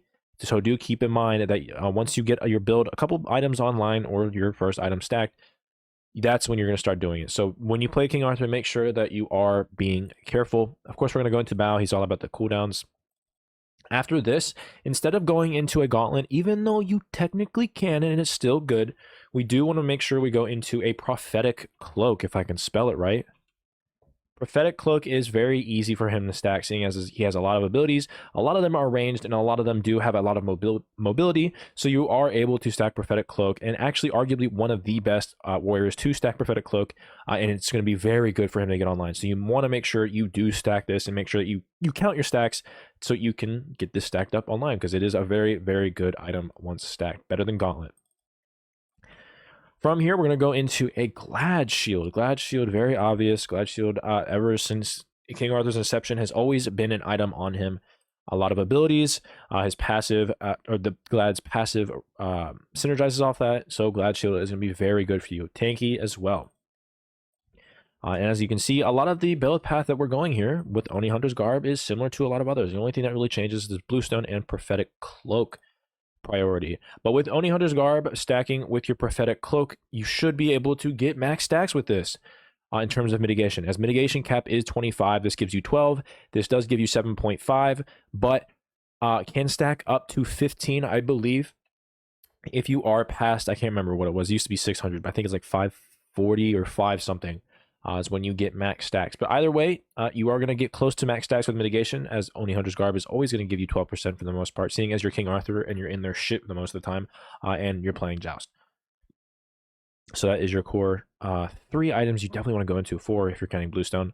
After that, we do want to go into an interesting item. We do want to go into Stone of Binding. Stone of Binding is very good on him as well. He has a lot of CC in his kit. He specifically, if this would get out of my face, specifically in his in his second stance, he has a lot of CC. He does have a, I believe, a silence in his one. I believe, he does have a knock up, and then also in his ult, in both of his ults, he does have a lot of CC. This one does a stun, and the other one does bring them in the air. So Stone of Binding is going to be really good on him as well. And then finally, as you can see, we do not have a lot of damage, but because we have Bluestone and we have a Glad Shield, which should be doing a lot of damage, you should be very tanky while doing a lot of damage. Last item, there are a couple things, but one item that I do want to talk about and is only going to be on this item, or on this god. This one item is only going to be on this god for the rest of the video. Mantle of the Discord. Yeah, I bet you haven't heard this item in a long time. I do think Mantle of the Discord is surprisingly good as his last item. It is very expensive, but seeing as his build is very cheap to begin with, this is going to be fine. On top of the fact that your spooling and Joust is very quick, so you are going to get this online fairly quickly. It does give you a lot of protections of both, so you should be able to get your max stacks on Prophetic Cloak, and you should be able to get your 15 plus 12. You're going to have max percent, or you're going to have max mitigation with this build. This is going to give you another 10% cooldown, being able to stack or min-max your cooldown, as this gives you 10. Prophetic gives you 10, Mantle gives you 10, and King Arthur's passive, because he's a warrior, gives him 10. So it is a very, very tanky build, but keep in mind you are doing a lot of damage with Bluestone and Glad Shield, on top of King Arthur just doing a bunch of damage anyways. Some honorable mentions, we only have 2 here, but generally speaking, the build that I gave you is something you just want to prioritize more. Heartseeker is very good on him too. One thing to keep in mind though, it's not as good as it is on other gods, seeing as the passive, although it does, similar to Soul Reaver, does percent damage based on how much health they have. One thing with King Arthur is that it is a lot harder to get the maximum amount of damage from Heartseeker's passive, as it does on subsequent hits make it to where it only does 75% damage of Heartseeker, but even still is very good, because either way you're still doing even more damage because you were King Arthur and you're throwing out your abilities a lot. So Heartseeker is another honorable mention, and is still very good. Other than that, we do have Spirit Robe. One thing with Spirit Robe I didn't prioritize with this one, the reason why I went Mantle of Discord over Spirit Robe, is due to the mitigation cap With its passive, I don't think it's as you're gonna overcap a lot with mitigation, which is preferably why I like going Mantle of Discord. Also, Mantle of Discord does unleash a shockwave that stuns all enemies within a range of 20 units. Now, 20 units is a very small radius, but when you're King Arthur, you're able to get that passive really easily, and because you're close to them as your King Arthur, you're gonna be up in their grill just doing all the shit that you want to him. And then if you get below 30% health, you do a stun, and you should be able to, take advantage of that too. So I do think Mantle of Discord is better than Spirit Robe. Of course, you can go these other two items if you want to, but generally speaking, weirdly enough, Mantle of Discord is going to be a very good item on him. That should max out a lot of your stats and min-max everything else. And of course, last item, we can't forget about our upgraded starter. We're going to go into a Bluestone Brooch. Of course, you definitely don't want to go into a Corrupted Bluestone. It's not good on him at all. We're going to Bluestone, and very similar to him, the damage is from Bluestone. So you do not want to sell your Bluestone at all costs for the most part. If you ever feel like you need to sell your Bluestone for whatever the fuck reason, obviously sell it for your Heartseeker, because that's the only way you're going to get any type of damage with him. But generally speaking, keep your Bluestone and go into Bluestone Brooch, and with that, that is your King Arthur build. Okay, and next up we have Mulan. Now, Mulan is a very underrated god in my opinion. She's actually very, very good. Don't really see her being played that often, but she's very, very good. She's a lot more damage-oriented than some of the other warriors on this list, although the warriors are very bruiser and such. She plays a lot more like a tanky assassin more than anything else. Her entire kit is basically just damage. Her 2 has good sustain. You level up her abilities throughout the gameplay, and each one of her abilities get a new type of ability. So you basically get a second hit with your 2 and with your 3, or with your 1 and your 3. You can also use as a getaway with that. And you can also chase down enemies and run away with your ult very well. You can cover vast distances with your ultimate. So the way you're going to start with her is you're going to go into an axe. You're going to go to tier 1 axe, and then next you're going to go into tier 1 earring for your MP5, and a chalice for the rest of the game. You're going to have that healing. Now, next up, you're going to go into a Gauntlet of Thebes. Yet again, you can go into a prophetic. I don't personally think that she procs it as well as some other gods do, as safely, so Thebes is going to be your safe bet. Now, next item, different from some other gods, you're actually going to go into a Soul Eater. Soul Eater is very, very, very good on Mulan specifically because of her 2 and because of just how much damage she does. She's gotten consistent buffs for years since she got released, and because people weren't playing her, but she got buffed to the point where her entire kit does so much damage. So Soul Eater actually works really well with her. You get some penetration, you get good power, you get the lifesteal out of your abilities. Very, very, very good item on Mulan, especially when you're proccing on your 2. You can heal up fully from the wave. You can use it on the enemies, obviously. And regardless if they're going double tank or double squishy, this is going to be a very, very good item. The only time you wouldn't want to go this is if they're building heavy, heavy anti-heal. Like if there's a Cerberus in the enemy team, or if you see that they built into a Tainted Steel, you wouldn't want to go this. But for the most part, regardless, you'd want to go into this because it's very, very good for damage. Next up, you're going to go into a Glad Shield. Glad Shield also is going to help out your damage on Mulan. Her abilities are very spammable, and it's going to give you more cooldown. With this, you're going to have 30% cooldown overall. And then next up, for some added protections on the magical side and mitigations, you're going to go into an Oni Hunter's Garb. Very, very good item. And finally, you're going to round out the build with a Heartseeker. So you're going to be doing a lot of damage with this. Oh, and also you're going to upgrade your axe to a Sundering Axe for that healing, and you're going to be proccing that. So you're going to be healing from Soul Eater, healing from your axe. You're going to be doing plenty of damage with your Heartseeker, Glad Shield, Soul Eater, and axe. Oh, and I didn't mention this in the beginning, but you're also going to go into a Bow. Bow is kind of a staple on pretty much all of the warriors. You can, when in doubt, you can go Bow just for the cooldowns. It's very good on her. Now, some alternations that you can go instead of these. You can go into a Spirit Robe is an alternate thing you can go. You can go into a Genji's Guard instead of Oni's. Now, if you get rid of Soul Eater, you can fit in not that slot. You just push down Glad Shield and Oni/Genji's down further. You build them quicker. And later down the line, you can build into a Pridwin, Reverent Pridwin, of course. Pridwin works very well on her. You'll max out your cooldowns, and you'll have more protections. You'll be able to works really well with her ult, essentially. Spirit Robe works very well with her. You can also build into a Stone of Binding if need be, instead of potentially Heartseeker. And yeah, that's about it. That's your Mulan build. All right, we now have Nike, or Nike, I think is how you're technically supposed to pronounce it, but who cares? It's Nike. We have her. So she is a very middle of the road type of god. She can be really good, she can be oppressive, but she has a lot of flaws in her kit.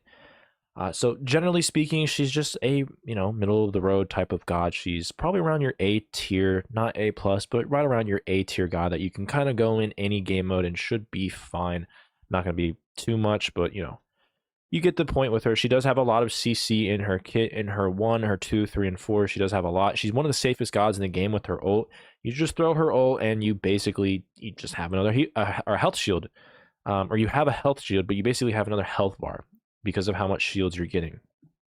So with that, Nike, we're gonna go straight into an axe. You don't want to go into a bluestone. Arguably, like I said, you can, but now preferably don't want to. After that, we're going to go into our earring, very basic stuff. Chalice, same old, and then we're going to go into bow for her. That is your start. From here, she can go into a prophetic cloak. She does stack prophetic cloak really well with all of her abilities, as they all do damage. Her 1 is a long range ability that can get you stacked very easily. Her 2 can proc damage as well, as you're also doing deflecting people. Her 3 is a jump, so very, very obvious. And then her ult is just a giant damage slow, as well as you're getting a lot of health. So prophetic cloak is very easy for her to stack. If you want to be safe, you can obviously go gauntlet, as you can basically go gauntlet on any god and it should be fine. But prophetic on her is a lot easier to stack, and because prophetic cloak is better stacked than gauntlet, and seeing as she stacks it easily, you definitely want to go prophetic.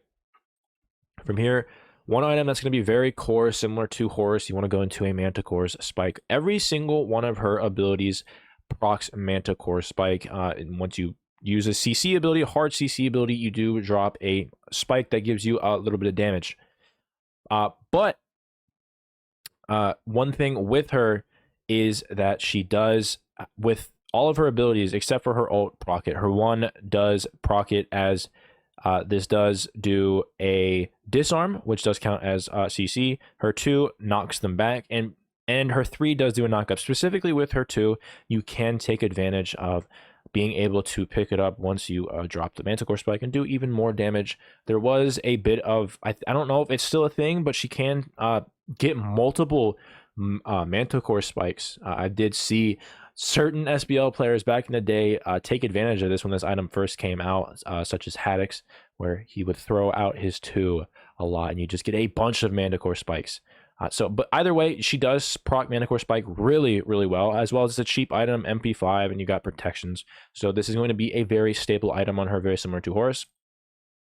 After that, we're going to go into a Glad Shield. Glad Shield, very, very simple, straightforward item for her. All the protections with the cooldown on top of, she just does a lot of damage with all of her abilities. So that's going to be good for her. Essentially, we're just delaying the cookie cutter build items here, with Oni Hunter's Garb being your 4th item here. And then finally, your last item is going to be a Stone of Binding. Very similar to Manticore Spike. A lot of her abilities do proc Stone of Binding. In fact, I believe all of them except her, or is it her 2 or 3? I think, because she does proc it in her 1 and her ult, as it is a slow, and her 3. I don't believe it procs her 2, but either way, Stone of Binding is very similar to Manticore Spike, where it does, you get a lot of things out of the passive. So Stone of Binding is gonna be your last item. After that, the only other potential item that you can think about going is Heartseeker. She's a very standard warrior, so if you do want a little bit more damage, you don't feel like you need the Stone of Binding, you can go into a Heartseeker. That will level out your build. And of course, with her, you're obviously going into Sundering Axe. Specifically with her, you don't want to sell this all too often, and if you do sell it, obviously, you would go into you wouldn't. So if you're building this is your regular build, you'd go Sundering Axe. This would be your build. If you do want to sell your starter, you would obviously go into your Heartseeker, and that is basically your Nike build. Okay, next up is Odin. Odin is actually pretty good in Joust. Plenty of damage, plenty of survivability. His 2 shield comes up very, very frequently. Very survivable. Does a lot of burst damage with his 2-1 combo, or even just his 1. His 3 is also good for stunning people, giving yourself attack speed, etc. And very good for lockdown as well, and anti-heal because of his ult, 100% anti-heal and being able to lock down the entire team. Very, very good in Joust. So, same thing as before. You're going to go into Tier 1 of Axe, into a Griffin Wind Earring, Tier 1 Earring, so that you can have the MP5 early game, into a Chalice. And for your recipe, you're going to go into Bow for that cooldown. There's not really any other one you'd want to go. Bow is kind of OP on all warriors, essentially. So go into Bow. First item you're going to go into is a Gauntlet of Thebes. Odin kind of builds similar to some of the other boards we were just talking about before. Really run-of-the-mill stuff for the most part, just a few caveats here and there. But you're going to want to go into a Gauntlet of Thebes over Prophetic. You can go Prophetic if you want, but Thebes is a safer bet, and he gets it stacked up a lot easier than he would Prophetic. Next up, you're going to go into an Oni Hunter's Garb. Again, 12% mitigations, and Joust is very good. Very good magical item, gives you all the MP5 you're going to need for the rest of the game. You could switch out and go into a Genji's if you want to have a bit more cooldown, but for the most part, you're going to want to go into Oni Hunter's Garb. It's just superior, in my opinion. And then you're going to go into a Glad Shield for that cooldown, extra damage. You're going to really feel that on Odin. He does a lot of damage, especially with Glad Shield procs. And then next, you are going to go into a Spirit Robe. Could also go into a Stone of Binding here, although he doesn't really proc it all too well. It's really only in S3, so primarily going to go Spirit Robe in that slot. And then finally, to round it out at the back end, you're going to go into more damage, so you're going to go into a Heartseeker. You're going to have your Axe, Glad Shield, and Heartseeker, and you're going to be overall fairly tanky. And this is going to be the go-to build. Now, there is one specific item that you could go instead of the Stone of Binding or Spirit Robe, or primarily Spirit Robe. You could go into a Pridwin so that you could have max cooldown. The only thing with Odin specifically, though, is because of his 2 being a shield, his 2 works a little bit weird in conjunction with Reverent Pridwin, or just Pridwin in general. So, if you want to build, say, into a Reverent Pridwin, what happens is, if you use your 2 and you have your 2 shield on you, and then you use your ult, you essentially do not get Pridwin passive. It's basically worthless. It does not work. It doesn't even pop, nothing happens. That's how that works. That happens with Glorious Pridwin, that happens with Base Pridwin, and that works with the Reverend Pridwin. If you use your 2, or you have your 2's shield up, your Pridwin, after you use your ult, it won't do anything. You won't get the extra shield, it won't pop, nothing will happen. It's basically a waste. It's similar to how Nike works with Pridwin, because if your own shield is already up, which Nike has like a shield from her ult, then it'll overwrite Pridwin's. Now, if you do this in a different way, you have to play around this a bit. Now, if you do this the opposite direction, so if you don't use your 2, if you hold your 2, say if you go into them, you 1 into them, or you just walk up to them, if you use your ult first, you will get the Pridwin, all of them. You will get the Glorious Pridwin, you'll get normal Pridwin, you'll get Reverend Pridwin, you'll get the shield passive, it'll be standard Pridwin passive, whichever glyph you go. And it'll basically be the same. Now, if you have that Pridwin shield up, regardless of which one you choose, once you use your 2, if you use your 2 while you have that shield up, it will pop that Pridwin shield immediately. So, the strategy behind this is, if you're going to go Reverent Pridwin, the whole point of going Reverent Pridwin is to have more survivability, so you're going to have a bigger shield, right? So, if you're going to use Pridwin on Odin, never ever use your 2 into your ult, because it's just a waste. You have to use you got to be cognizant of it. You have to go in using your ult first, and then either hold or use your 2, depending on what you want to do with it. If you're going Reverent Pridwin and the goal is to stay healthy while you're boxing, you want to hold your 2. So you're going to have that shield up. Maybe they're trying to auto you down. They're trying to attack you, and you see that your shield is going down. Then you're going to be starting to actually cut into your real HP bar. Then you can use your 2. Or in another situation, if somebody really just needs to die right then and there, if they're low and you want to kill them immediately, you can pop your 2 while the Pridwin shield is still there, and it'll instantly go off, and you don't have to wait for it to go off. You can just instantly pop it. Now, Reverend, I would suggest for the defensive side of things, most likely just keep it up, hold your 2, just let it pop normally, or let them auto you down, and then you can use your 2 afterwards. That'll basically make it to where you don't take any damage. On the other thing, you could also go Glorious Pridwin if you want to be more damage oriented, because on Odin, the way it works is if you ultimate for, again, same thing, you're going to want to ultimate first so you actually get Pridwin value. So what's going to happen is you're going to have the initial Glorious Pridwin glyph part of it go off immediately, and then you can, instead of doing what I said to do with holding your 2 for Reverend, you're going to actually, on top of whoever you're trying to hurt, immediately pop your 2. So you'll have basically 2, you'll basically pop your Pridwin shields immediately, both of them. You'll have the Glorious go off for initial damage, and then you can immediately explode the shield as well. And then you'll have your 2 up, which will also explode over time too. So you potentially have 3 explosions go off on 1 target or multiple targets at a time, which is really, really good burst damage, actually. Either way is actually pretty decent, specifically for Odin. I would preferentially go Reverend just for tankiness and because it's better. Again, though, the other build is preferential for most people because that's a little bit of a caveat. Pridwin can be good as long as you keep in mind 100%. I mentioned it before. Do not use your 2 and then your ults, because then nothing happens. You just get your 2 shield, and then you don't even get a Pridwin passive at all. It doesn't. Nothing pops. Nothing happens.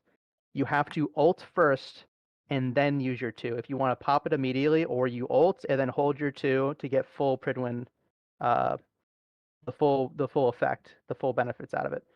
So with all that cleared up, oh, and finally, if I didn't mention it earlier before, you're going to want to obviously upgrade your axe to a Sundering Axe so you can get more damage off, if I didn't mention that earlier before. And with all that said, that is going to be the Odin build.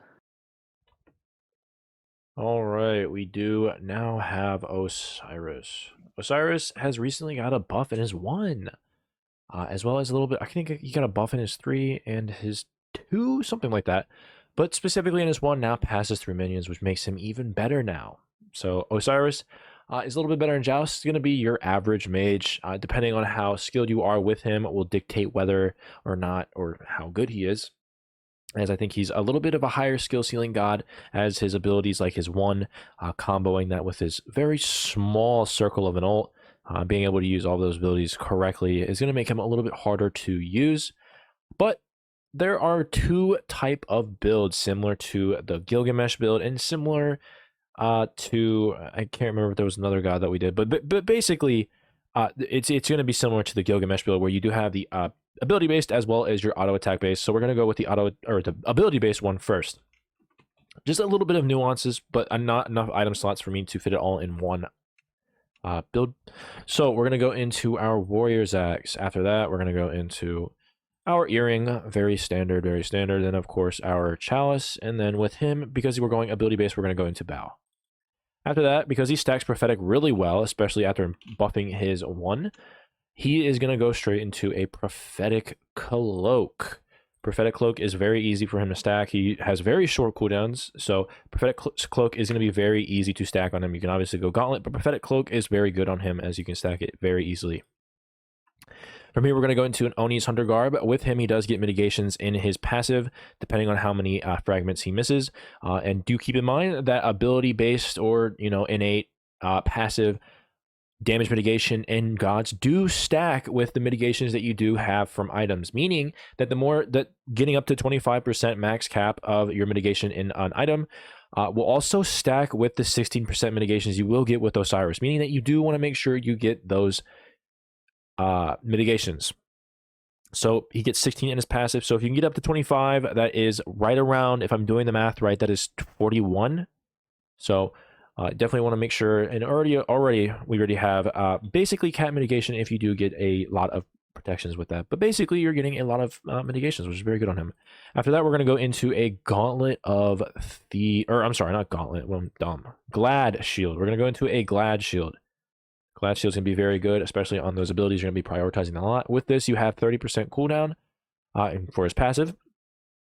After this, we're going to go into a Frostbound. Frostbound is very good on him as well, and is going to be in both builds, funnily enough, because he does, although use a lot of abilities and is very good with those abilities, his autos are very good as well. Sticking to people with his passive, as if you don't know, he gets movement strafing is not a thing anymore. So when you auto, you are slowed down. But because Osiris says once you get his passive stacked through using your abilities, you are able to just auto and walk, and you'll be at the same exact speed. Meaning that if you use Frostbound, you can just hit him once, they'll be slowed, and you'll just be able to auto. Just hold the W key button down and auto them. So Frostbound's gonna be really good on him. And then last item, we're going to go into a Stone of Binding. If you don't know his abilities, his 1 does slow, on top of the fact that I can't find the others. On top of the fact that his 3 is a stun. So that is very good. And to keep in mind, also his ult is a very small stun. Not a lot of people know this. He does have a very, and I mean very small root, not a stun, a root. Targets are rooted for 0.4 seconds. So I guess for the 0.4 seconds, you're going to have a little bit of Stone of Binding, but preferably in his 3 and his 1, you are going to get a decent amount for his 2's passive to work. So that is your ability-based Osiris build. And of course, if we're doing this build, we're going to go into a Sundering Axe, as though Axe of Animosity works, but the ability-based is for this build is going to be better. And like I said, we're going to go into an ability or a auto attack base, but do keep in mind that these are 2 different builds, meaning that if you want to make a hybrid of them, you want to make a hybrid baby, you can also do that as well, and that's very good too. But this is your ability-based Osiris build. Let's go ahead and actually just clear this, because the start is going to be very, very similar. Bow is still going to be something you wanted to prioritize. You can go Gooseberries, but he still uses abilities, so Bow is just your go-to. After this, we're still going to go into our Prophetic Cloak. Such a good item, even in this form. You're still able to stack it very well. Now, instead of an Oni's Hunter garb, we are going to go into a Shogun's. Shogun's is another item that you can go, as it does give attack speed, and that's the build we're going. Now, instead of Gauntlet or Glad, we're going to go into a Berserker Shield. Berserker Shield is very good on him as well. On top of that, since you're not getting the mitigations in Oni Hunter's Garb, you are getting a little bit of mitigations in Berserkers, just 5% once you are below 60% health. So that is a small substitution, not quite the same, but it does give you a little bit of mitigation, which is nice, on top of the other stats that it gives. And then similar to the other build, we're going to go to a Frostbound. Frostbound is going to do even more work in this build, seeing as you are going to be auto attack based. And now for the last item, there are a lot of things you can go. One item that I do like going is Archdruids. Archdruids is a very good item on this, as you are going to be taking a lot of damage as your Osiris, but mitigations will help you with that.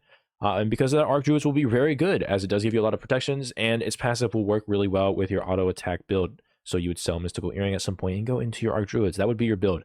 Some other options you have. So for for Berserkers, you can go Phalanx instead.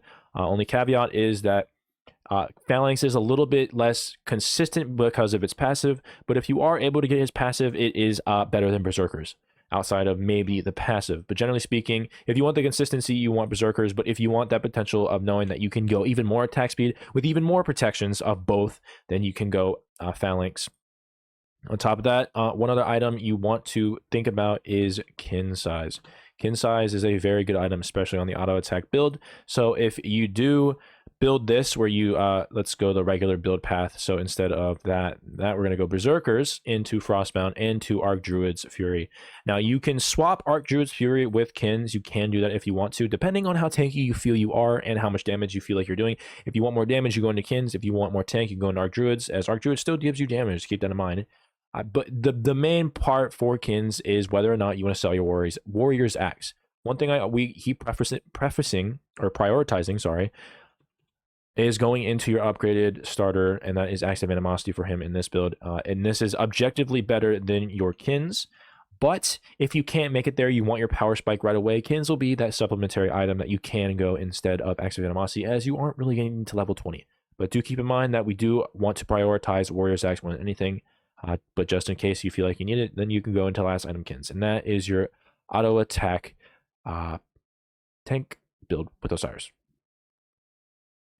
All right, so next up we have Shiva. Pretty decent in Joust. Not the greatest compared to some of these other picks, but he's an okay pick overall. He's got good damage, good CC, very good combos in his 2-in-1. He can heal in his ult, but that's not really a huge part of his kit. It's just kind of like it's there if you need it.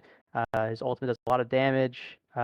His 3 pretty good at getting around and doing some damage as well. His entire thing is basically CC and damage, which overall is a pretty decent character.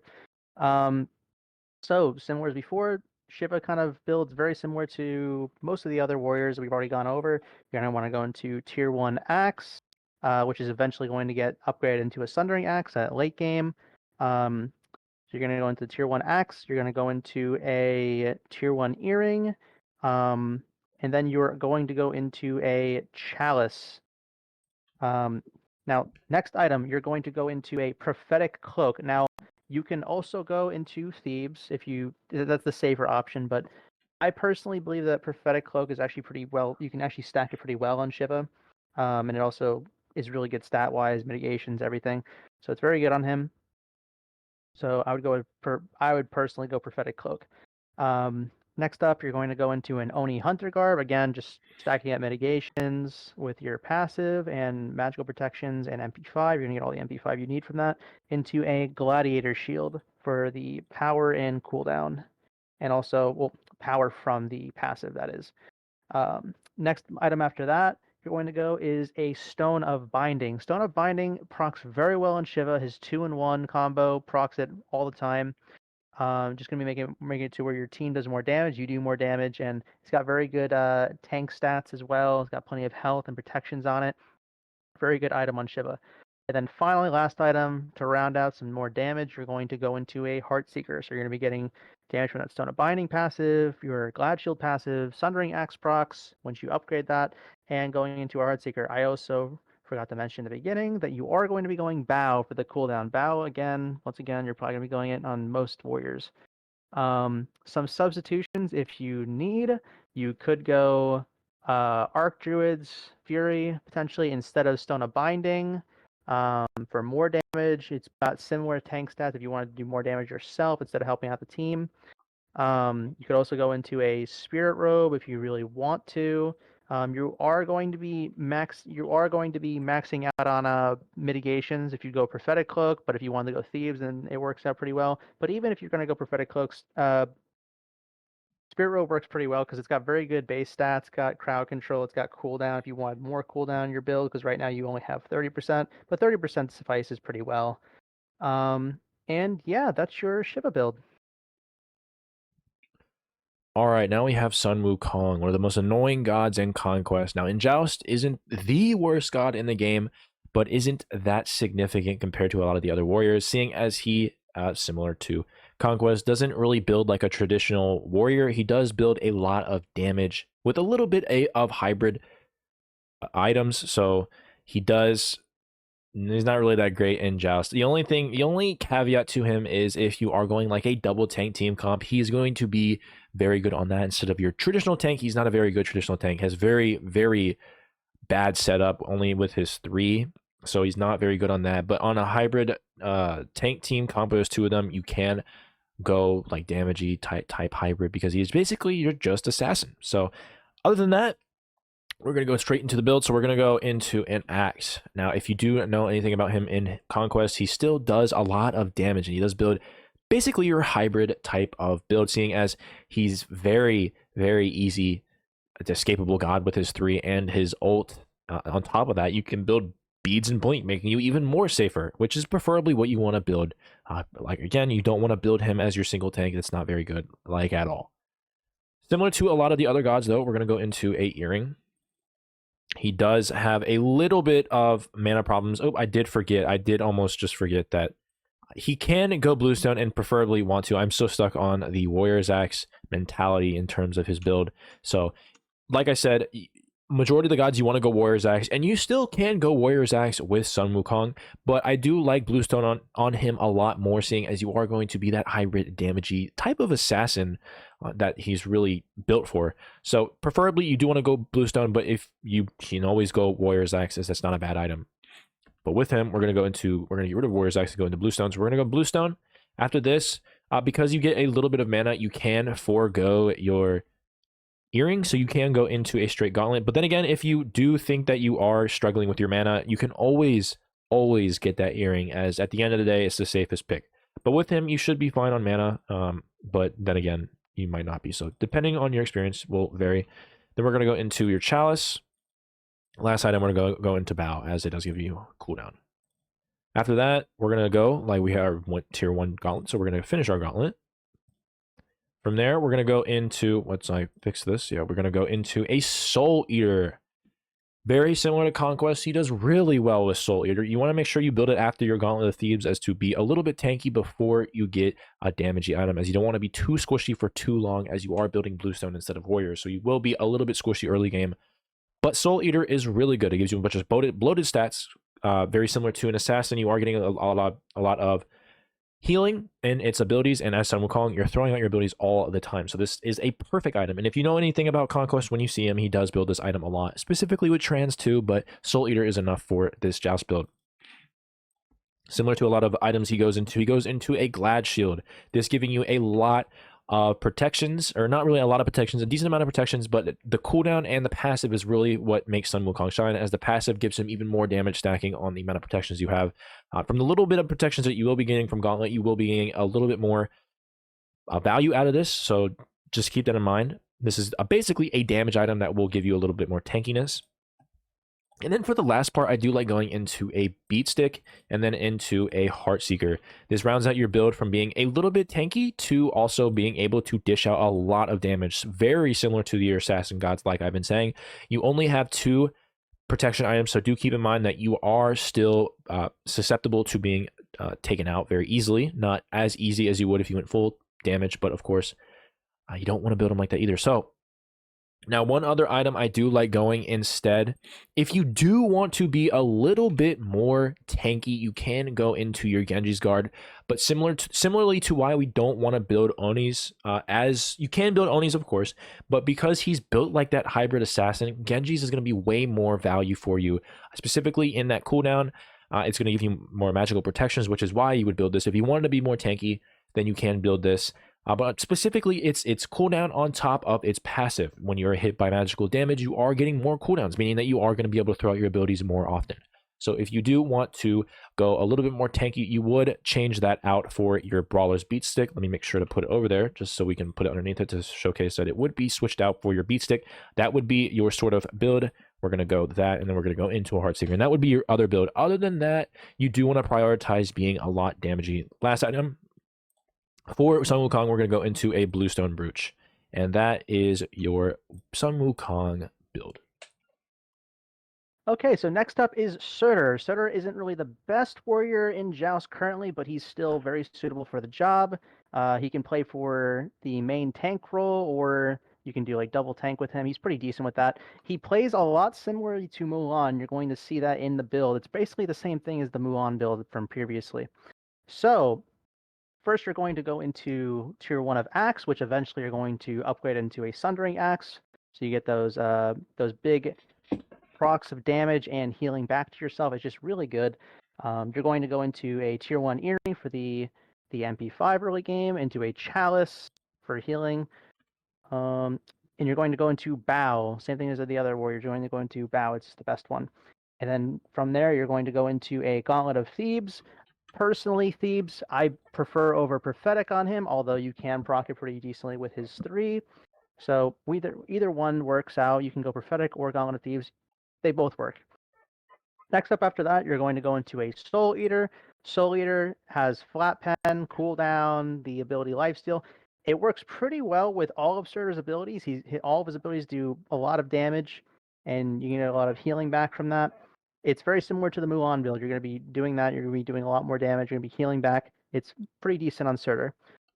Next up, you're going to go into a Glad Shield for the cooldown and for the extra damage and physical defense. And then next up, you're going to go into Oni Hunter's Garb, because you're usually up in people's face with Surtr. You're usually up close and you're trying to use your 1 on them, you're trying to stun them with your 2, you're close up with them with your 3, you're chasing them down with your ult, and you're getting out with your ult. So Oni's is very good up for him, for the magical defense and for the mitigations.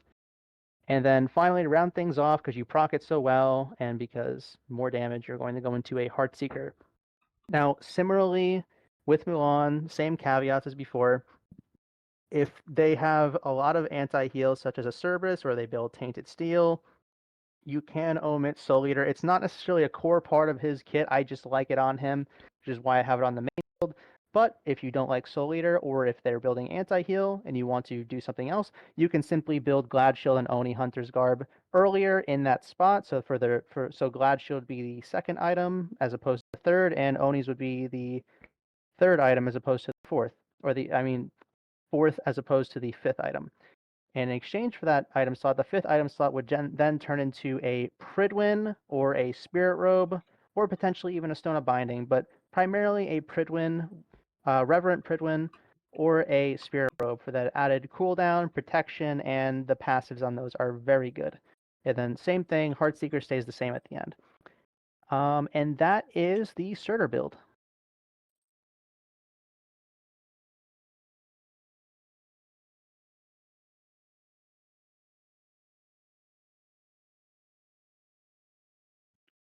All right, second from the last, almost there. We do have Tyr. If you know anything about Tyr, he does have a tremendous amount of CC, one of the most annoying CCs that you can have in the game, seeing as you're just stuck in an animation for like a whole ass 2 seconds. You're just there, just eating damage, being set up by him into their backline. So very annoying. But with him, he does have a very standard build. Not very similar to the other ones, but very standard in terms of what Tyr does and what he does best. The items that he's going to go are very core. A lot of his items are core, and that's going to be why there isn't a lot, or there aren't a lot of substitutes in this one. So this should be just a clean build. With him, he does have a lot of damage. Now, you can go Warrior's Axe, but you're missing out on a lot if you're not going Bluestone. So we do want to go Bluestone. You are going to have a lot of mana MP5 with that, but he still uses a lot of abilities. So you may want to make sure you get your Earring, as he still is mana hungry. One of the most mana hungry warriors we have, seeing as everything in his kit is just basically abilities, which use mana. Okay, so Bountiful Bow is going to be your last, is actually going to be after you get your Chalice. Can't forget your Chalice, but after your Chalice, then we're going to go into a Bow. Cooldown, very basic stuff. He does not stack Prophetic really well. Again, you can go if you want to, but the safe route here is to go into Gauntlet of Thebes. After this, because he does heal in his 2, which I will show, he does heal in his 2. He does healing in his 2, as you can see in his other switched form. So he does proc Breastplate Regrowth really well, and if you know Tyr, he's a very mobile god. So his ult and his other, his 1 does move around the map very frequently. So Breastplate Regrowth will be really good on top of the power that it gives you, and physical defense, as that is one of his staples. From there, we're going to go into Aoni's, making him even more tankier.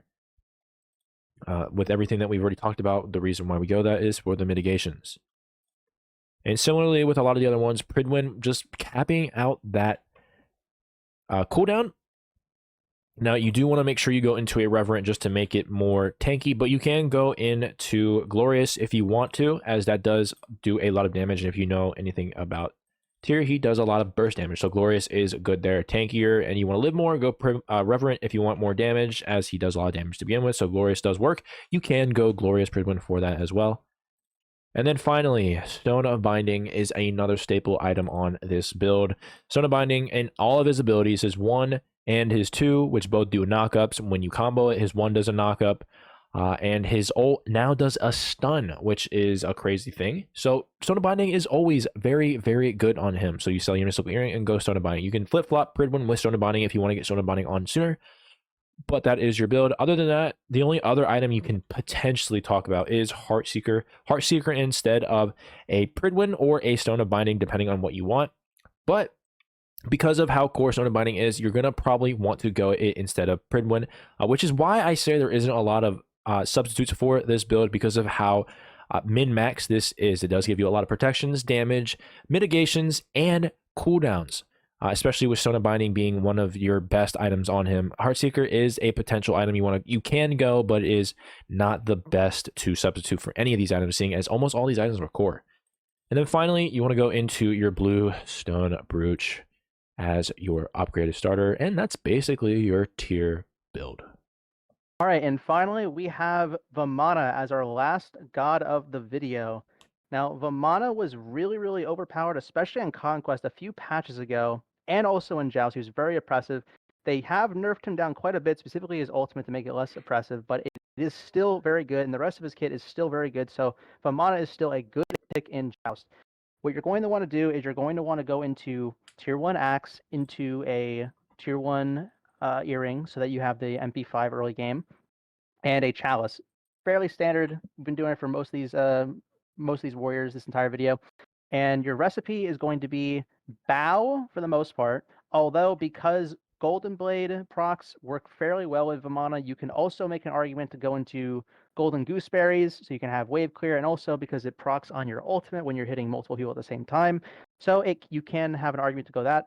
Preferably go bow though. I think it's the best way to go on Vamana and most of the warriors for the most part. You can never go wrong with bow. And after that, those earrings, you're going to want to go into a Gauntlet of Thieves. Again, you can go into a Prophetic Cloak if you want to, although I feel that it is easier to proc. It's harder to get prophetic stacks on Vamana than it is other gods, so Gauntlet of Thieves is always going to be your safer bet. Next up, you're going to want to go into a Berserker Shield. Vamana is a very auto-attack heavy god, and you're going to see that with some of the changes later on to some of the other auto-attack gods that we've already gone over, especially because of his ultimate. But you're going to want to go into a Berserker Shield. You could also, alternatively, if you want, go into a Phalanx. Phalanx is pretty good because it'll give you a buttload of attack speed, about 60%, once you get hit 3 times, and a buttload of protection as well. I believe 21, unless it got changed, but I believe it's 21 of each protection as of right now. That'll help out, especially when you're ultimating, when you're in your ult and they're hitting you. It's very easy, or if they're stupid and they hit you in your ultimate, then you're going to get max value. But for the most part, you're going to get value out of Phalanx as well. But preferably, I go Berserker Shield just because the added mitigations below 60% HP, and because it's more consistent than Phalanx. But that is a good option as well. Next up after that, you'll want to go into a Shogun's Kusari. Again, you could swap this out for an Oni Hunter's Guard, but I think that because you're wanting to go more auto attack focused, you're going to want to get as much attack speed as possible. So Shogun's is a very good option here. Next, into your 5th slot, you're going to want to pick up a Hastened Katana. Hastened Katana Vamana is disgusting. You stick to the target, especially in your ultimate, you're going to be sticking to them. I've seen people run people down. They're trying to run back to their fountain. They're just tanking Phoenix shots. You just follow them all the way to their back, and then you just stomp them out. Vamana is basically just a left click warrior. It's kind of a brain dead way to play, but it's actually very effective. It's why he got so many nerfs in the first place, because it was very, very oppressive, and it still is pretty decently good. Now, and then to finally round off the build for even more damage, and while you're hastening kataning people and all this attack speed, you're going to go into a chin size for that added proc damage off of their base health. And then to even exacerbate that even further, you're going to upgrade your axe into an Axe of Animosity, so that you can auto attack them based off of your health, proc them with damage based off of your health. Now, this is the build that is generally pretty good on Vamana. I already said that you can switch out Berserkers for Phalanx, or switch out Shoguns. If you want to be tankier and you don't care about losing a bit of attack speed, you can go into a Onis, preferably Shoguns though. Now, there's a few different things you can switch out for Vamana. If you want a bit more power and lifesteal and movement speed, you could switch out either Hasten Katana or Chin Size for a Serrated Edge. Serrated Edge works very well, especially since Vamana is not going to have a whole lot of cooldowns. He'll have 20% with this build so far, as long as you don't switch out Shoguns for Onis. You'll have 20%, which is it's okay, but Vamana doesn't really rely too much on his abilities too much, although his abilities are pretty decent. He's mostly an auto attack focused warrior. So Serrated Edge works pretty well because of that, especially in his ultimate.